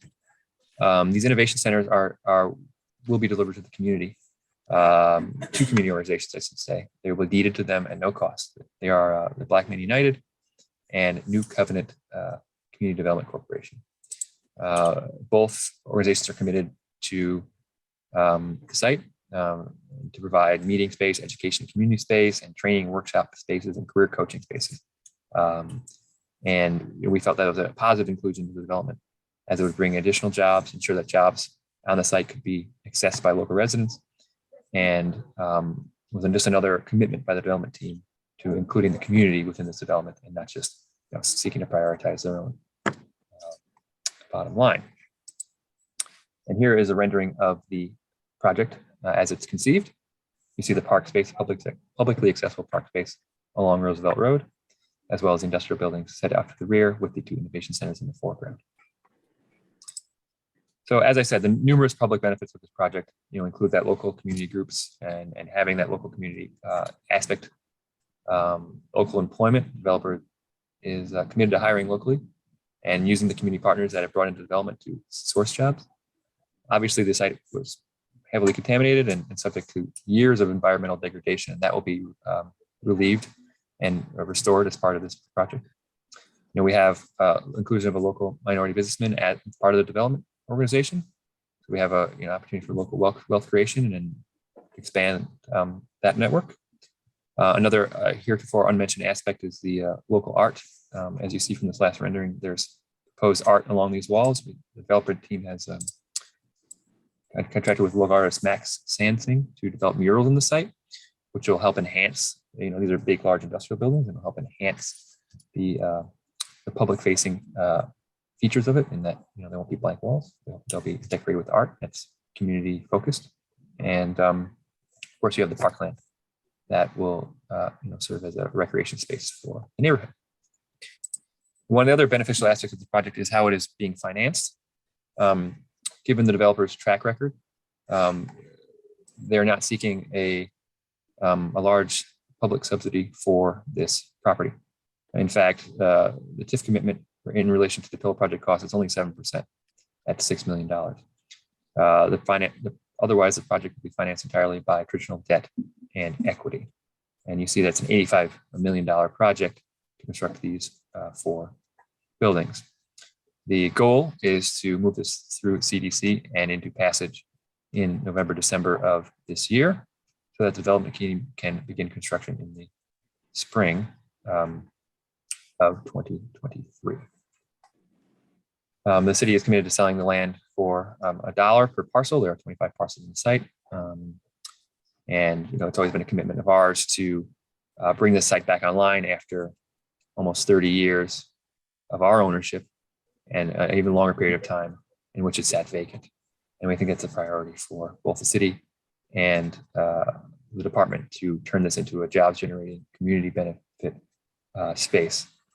And therefore we are committed to this project and financing as you see here. So as discussed, there's a number of actions that we need to seek today, which include to designate 4300 Roosevelt Partners LLC, the developer, the successful respondent to the RFP, to recommend authorization of the negotiated sale with the respondent, to recommend an authorization of a redevelopment agreement, and to designate them as a developer. And with your support, we look for a positive recommendation to send this on to council in the coming months. So thank you for your time. Oh, and one last thing. The development team is here with me today to answer any additional questions you may have. Thank you, Mike. A question, is anyone from the Alderman's office present and want to make a statement?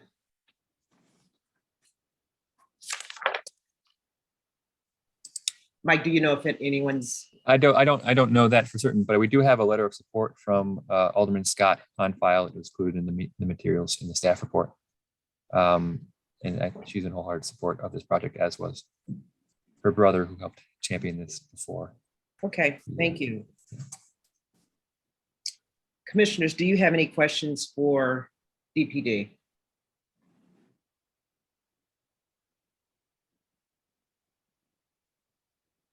I just have a couple quick questions for the department. Can you, it's probably in the materials, can you provide a breakdown in the ownership of the joint venture in terms of percentage ownership? 75% being Related Midwest, 25% being 548. I'm sorry? 75-25? 75-25, who? Related Midwest, and 75, and then 548 development is 25%. Okay, your voice is dropping off at the end of your sentences, which is why I asked you to repeat. So did I hear you say that it's 75% related development, 25%? Yes. Okay, great. Yes. And I understand that this is a silver shovel site. We're selling 25 parcels for $1. Was there a market value or market appraisal done on the site? Yes, we have a evaluation of the site, and it was performed by a CBRE. They valued it at $19 a square foot. So it equates to $17.2 million. Once again, your voice is dropping. Yeah, we have a valuation of the site. It was valued at $19 per square foot. It's a 20-acre site. So that equates to, it's about $17.2 million. Right. So the land is valued at $17.2 million. Is that correct? That's the market appraised value?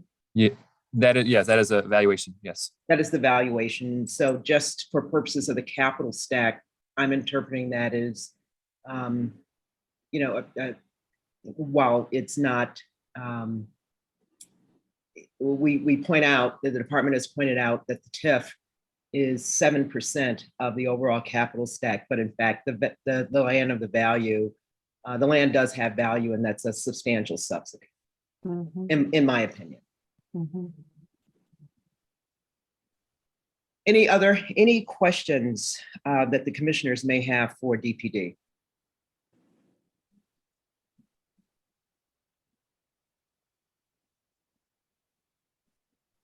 Okay, Kamal, I don't see any hands raised. That's correct, Chairwoman. All right, great, thank you. I will now call the item for a vote. Commissioners, in the resolution before us, the Department of Planning and Development is requesting authority to designate 4300 Roosevelt LLC as the successful respondent to an RFP issued by the department on September 28, 2020, and to reject all other responses to the RFP, and to recommend to the City Council of the City of Chicago the sale of the property to the successful respondent, and to request authority to negotiate a redevelopment agreement with 4300 Roosevelt LLC, and to recommend to the City Council of the City of Chicago the designation of 4300 Roosevelt LLC as developer. Do I have a motion?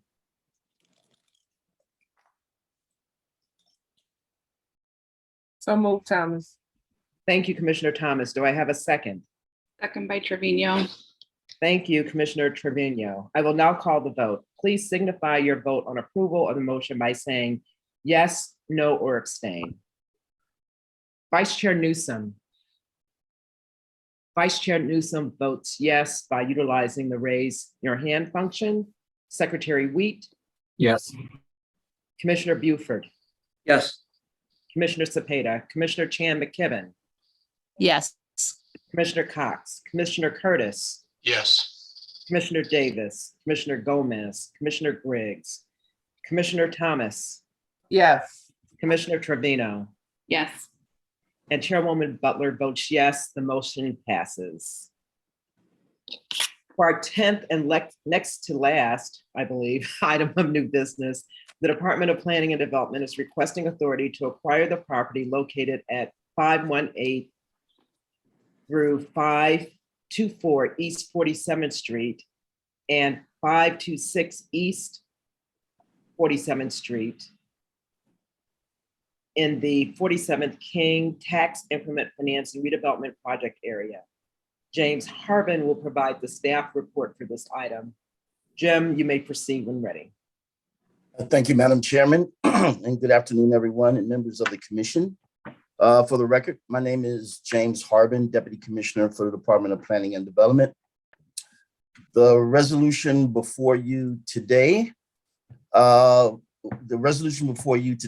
authorize the Department of Planning and Development to seek the authority to acquire an improved parcel at 518 through 524 East 47th Street and the unimproved parcel located at 526 East 47th Street. The subject property is located in the 3rd Ward, and the redevelopment project area lies within the boundaries of the 47th and King Tiff. The authority to acquire the properties does not mean that the department is committed to acquiring. Acquisition authority allows the department to begin researching the cost of acquisition, such as ordering appraisals, and it allows the department to help market the property for redevelopment or to issue a request for proposals if authorized by the CDC. The property is located on the southeast side of Chicago and the Grand Boulevard area. It is actually in the 47th and King Tiff. It is zone B32, and the property is property owned. The alderman for the 3rd Ward is Alderman Pat Dow. The ownership, and that's the 2 parcels that you see in blue, are out of state of the Central Arms Investment, which is based out in San Francisco. The 2 parcels in the building represent 8,200 square feet. The vacant parcel at 526 East 47th is locally owned by 526 East 47th LLC. Key data, Alderman Dow has been briefed about this action and is supportive. It conforms with the TIF area plan, which encourages rehabilitation of buildings in the redevelopment area, which entices and helps to facilitate use of underused properties. And it also encourages the development of development of new retail uses that serve the residents. Key notes, let me move this out the way so everybody can see. Key notes, this was a 62-door single residential occupancy. It's been vacant for many, many years. There are multiple code violations on this property. As you can see, it is determined that there has been mismanagement. It is in need of dire reimagining. It is actually on one of our Invest South and West Bronzeville corridors. And again, to repeat, it also has aldermanic support. So failure to maintain the property in an appropriate manner has resulted in the subject parcel declining in the poor condition. Blighting conditions exist at the front and rear of the building. There are noticeable signs of deterioration, obsolescence, and overall lack of proper maintenance. The ability of the city to acquire the parcel would offer the department the opportunity to market the site for future redevelopment. It also helps us to support local investment. It would also help us to facilitate new use of the building, and it will continue the work that we're doing along the corridors in terms of fostering cluster investment along that corridor. And just to give you some proximity, if you look at this slide, down here below the 2 red parcels outlined is the actual Central Arms Hotel. The actual green outline here is the vacant adjacent parcel. If you look at the purple, this is the Invest South and West RFP site that is called the Bronzeville Legacy District. And once you kind of look closer, you can see that this development aligns with the type of investment that the city has committed to, literally a half a block away. And what we want to do is to continue that effort. If you were here in front of the building, you can see right here at this green light that you can throw a rock and actually hit where the city has signaled its RFP and has made its commitment. And if you look going east, you can see that there still remains opportunities to attract additional investment to the corridor. What you can see here is there's also a city lot here at the end of the corner. And so we want to continue that effort and be very strategic about how we're looking at potential investment on the corridor. And that is why today the department's recommendation is that the Department of Planning and Development recommends that the CDC approve the request for acquisition authority for both 518 through 524 East 47th Street and the adjacent vacant parcel at 526 East 47th Street. That ends my presentation, and happy to take any questions, Madam Chairman. Thank you so much. I believe that Alderwoman Pat Dow remains with us, and if she is on and would like to make comments, the floor is hers. Very quickly, Chairman, I support this action by the Department of Planning and Development. It can't come soon enough. It can't come quick enough. This current owner has failed to maintain his property, and he's holding up progress, as they say. So I'm hopeful that under the leadership of Mr. Harbin and his staff, we can get some movement here so that we can unlock the potential or continue to unlock the potential that we know is there on 47th Street. Thank you. Spoken very clearly, Alderwoman Dow. Thank you. Any questions for members of the commission or from members of the commission? Commissioners, the resolution before us, Kamala, just let me confirm, I don't see any hands raised. No hands raised, Chair. All right, thank you.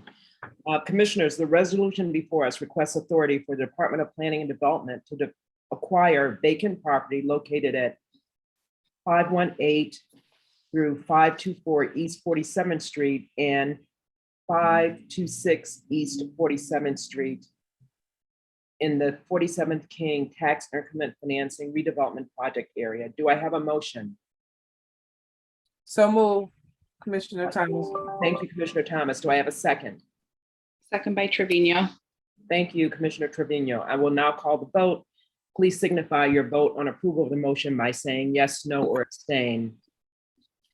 Vice Chair Newsom.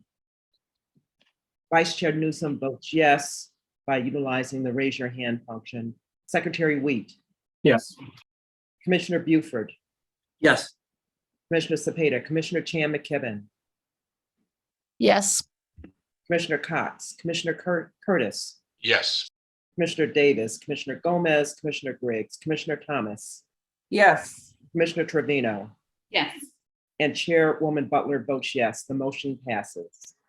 For our final item of new business, the Department of Planning and Development is requesting authority to negotiate a sale agreement with Milhouse Development LLC for the disposition of property located at 4731 through 4759 South Cottage Grove Avenue and the 43rd Cottage Grove Avenue Tiff, and to approve the sale of the property to Milhouse Development LLC if no responsive alternative proposals are received. Justin Peterson will provide the staff report for this item. Thank you and good afternoon, Madam Chairwoman and Commissioners. My name is Justin Peterson. I'm a city planner in the Southeast region for the Department of Planning and Development. I'm joined by Melanie Jeffries and Daryl Washington of Milhouse Development as well. I'm here today to request the Community Development Commission to authorize DPD to negotiate a redevelopment agreement with Milhouse Development LLC and to recommend to City Council the designation of Milhouse as developer of 7 city-owned PINs located at 4731 through 4759 South Cottage Grove Avenue in the 43rd and Cottage Grove redevelopment area. Project is not receiving any TIF funds. In lieu of this, DPD is requesting authority for a land write-down whereby the appraised value of $1,270,000 will be placed into an escrow account where it will be available for the developer to draw down on for environmental remediation costs, which are likely to be significant based off of the findings of the phase 1 environmental review. A public notice advertising our intention to negotiate a sale with Milhouse Development Llc and requesting alternative proposals is currently running until September 27th, 2022, so that we may proceed to Plan Commission and City Council. The applicant, Milhouse Development LLC, is an Illinois limited liability company. It's part of a broader collection of companies under the Chicago-based Milhouse Engineering and Construction umbrella. Milhouse Engineering and Construction is a minority-owned business. It was founded in 2001 and has a national and international reach with over 300 professional employees. Milhouse has retained Kruk, Sexton and Partners as their design architect. KSP was founded in Chicago in 1981 and has completed several high-profile projects, including the Spertus Institute for Jewish Learning on Michigan Avenue, pictured on the right, and the Chicago Children's Museum at Navy Pier. The project is located between 47th Place and 48th Street on the east side of Cottage Grove. This sits at the border of the Kenwood and Grand Boulevard community areas, and the 4th Ward is represented by Alderman Sophia King. Milhouse, again, is requesting the disposition of 7 city-owned pins to develop a 3-story building with approximately 45,000 square feet of commercial retail and food and beverage space, as well as 13 parking spaces. Letters of support have been provided by Alderwoman Sophia King, Bill Bronzeville, Bright Star Church, and Representative Cam Buckner. The project is located again on Cottage Grove. It is part of the, or immediately outside or adjacent to the Bronzeville and West Southwest corridor and kitty corner to the proposed Northwestern outpatient facility at the southwest corner of 48th and Cottage Grove. This is designated, Cottage Grove, as a high frequency bus route, which has allowed the project to take advantage of the recently passed Connected Communities Ordinance to reduce its parking requirement and make the project more financially feasible. The 7 city-owned pins listed on this slide are currently zoned RM5. Milhouse has applied for a zoning amendment to rezone all of the parcels to B33. So the parcels, the city-owned parcels, are the red box here. B33 would be consistent with the adjacent parcels on Cottage Grove and the recommendation of the zoning administrator. And it will allow, the B3 designation will allow the applicant to build a full service food market on the ground floor. This slide shows an aerial view of the site in question, looking northwest towards the intersection of Cottage Grove and 47th Street. The city-owned parcels are indicated by the red outline. The phase 1 environmental review was completed on April 22nd, 2022. And AIS completed their review on July 18th. Right of entry has been granted for phase 2. The phase 1 results indicate potentially significant environmental remediation costs due to the historic use for automobile-oriented businesses and the potential presence of 3 underground storage tanks.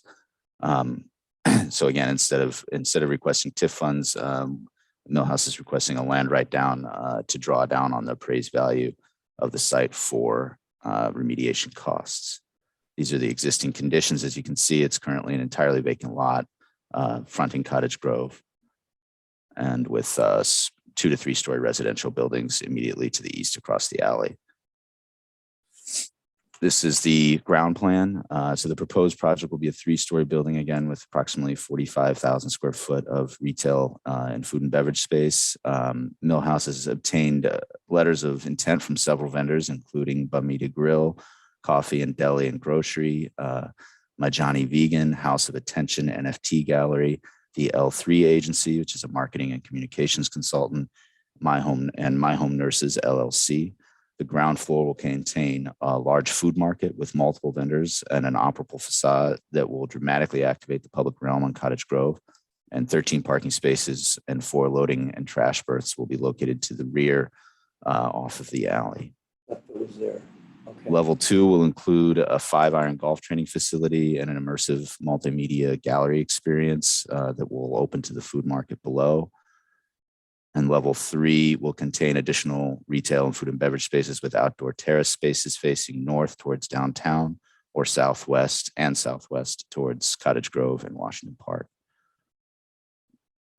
As seen in these elevation drawings, the primary building enclosure height will be approximately 45 feet tall, with an additional rooftop solar panel screen extending to approximately 60 feet. The project will have a striking contemporary design with glass and metal screen facade that creates movement along Cottage Grove. At the ground level, the storefront will open to expand the public realm into the food market and reveal the building's mass timber structure. Near the center of the block, the building breaks into two masses to create a kind of signature entry area. And again, the third floor has two terrace spaces, one facing north and one facing south. 35% of the project will be financed by the applicant's own equity. 43% will be financed by debt and conventional bank and mezzanine loans, and the remaining 22% of the cost will be financed by government assistance, including the land write-down and new market tax credits.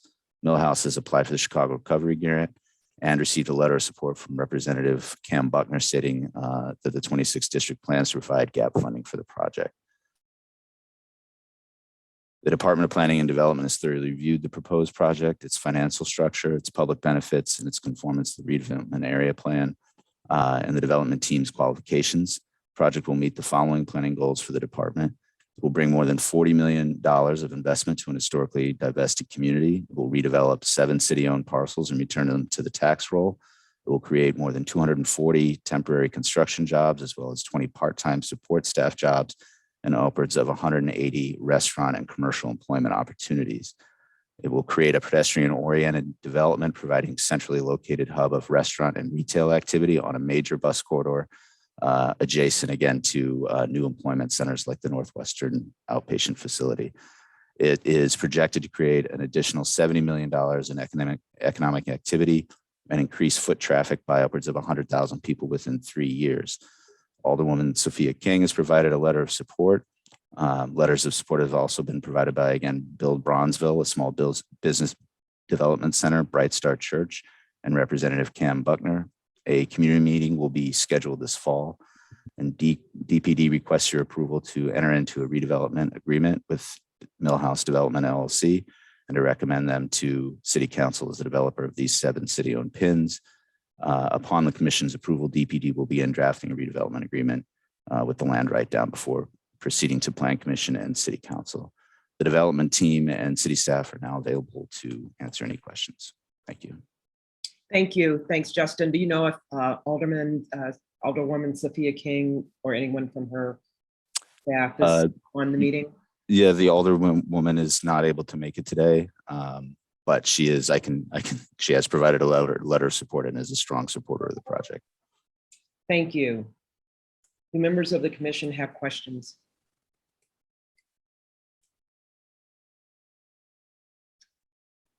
Kamal, can you confirm that there are no hands raised from members of the commission? No hands raised. Thank you. Commissioners, the resolution before us requests authority for the Department of Planning and Development to negotiate the sale agreement with Milhouse Development LLC for the disposition of property located at 4731 through 4759 South Cottage Grove Avenue in the 43rd Street Cottage Grove Avenue Tiff, and to approve the sale of the property to Milhouse Development LLC if no responsive alternative proposals are received. Do I have a motion? So move, Thomas. Thank you. And I believe that Vice Chair Newsom raised her hand to second. And so she used the raise the hand function to second the motion. I will now call the vote. Please signify your vote on approval of the motion by saying yes, no, or abstain. Vice Chair Newsom votes yes by utilizing the raise your hand function. Secretary Wheat. Yes. Commissioner Buford. Yes. Commissioner Cepeda, Commissioner Chan McKibben, Yes. Commissioner Cox, Commissioner Curtis, Yes. Commissioner Davis, Commissioner Gomez, Commissioner Griggs, Commissioner Thomas, Yes. Commissioner Trevino, Yes. and Chairwoman Butler votes yes. The motion passes. I'd like to thank the members of the commission for your time and attention this afternoon. May I get, please have a motion to adjourn? So moved, Curtis. Great, thank you so much. I won't ask for a second. Everybody have a great rest of your day. Thank Great- Thank you. Take Thank care, you. bye. Bye.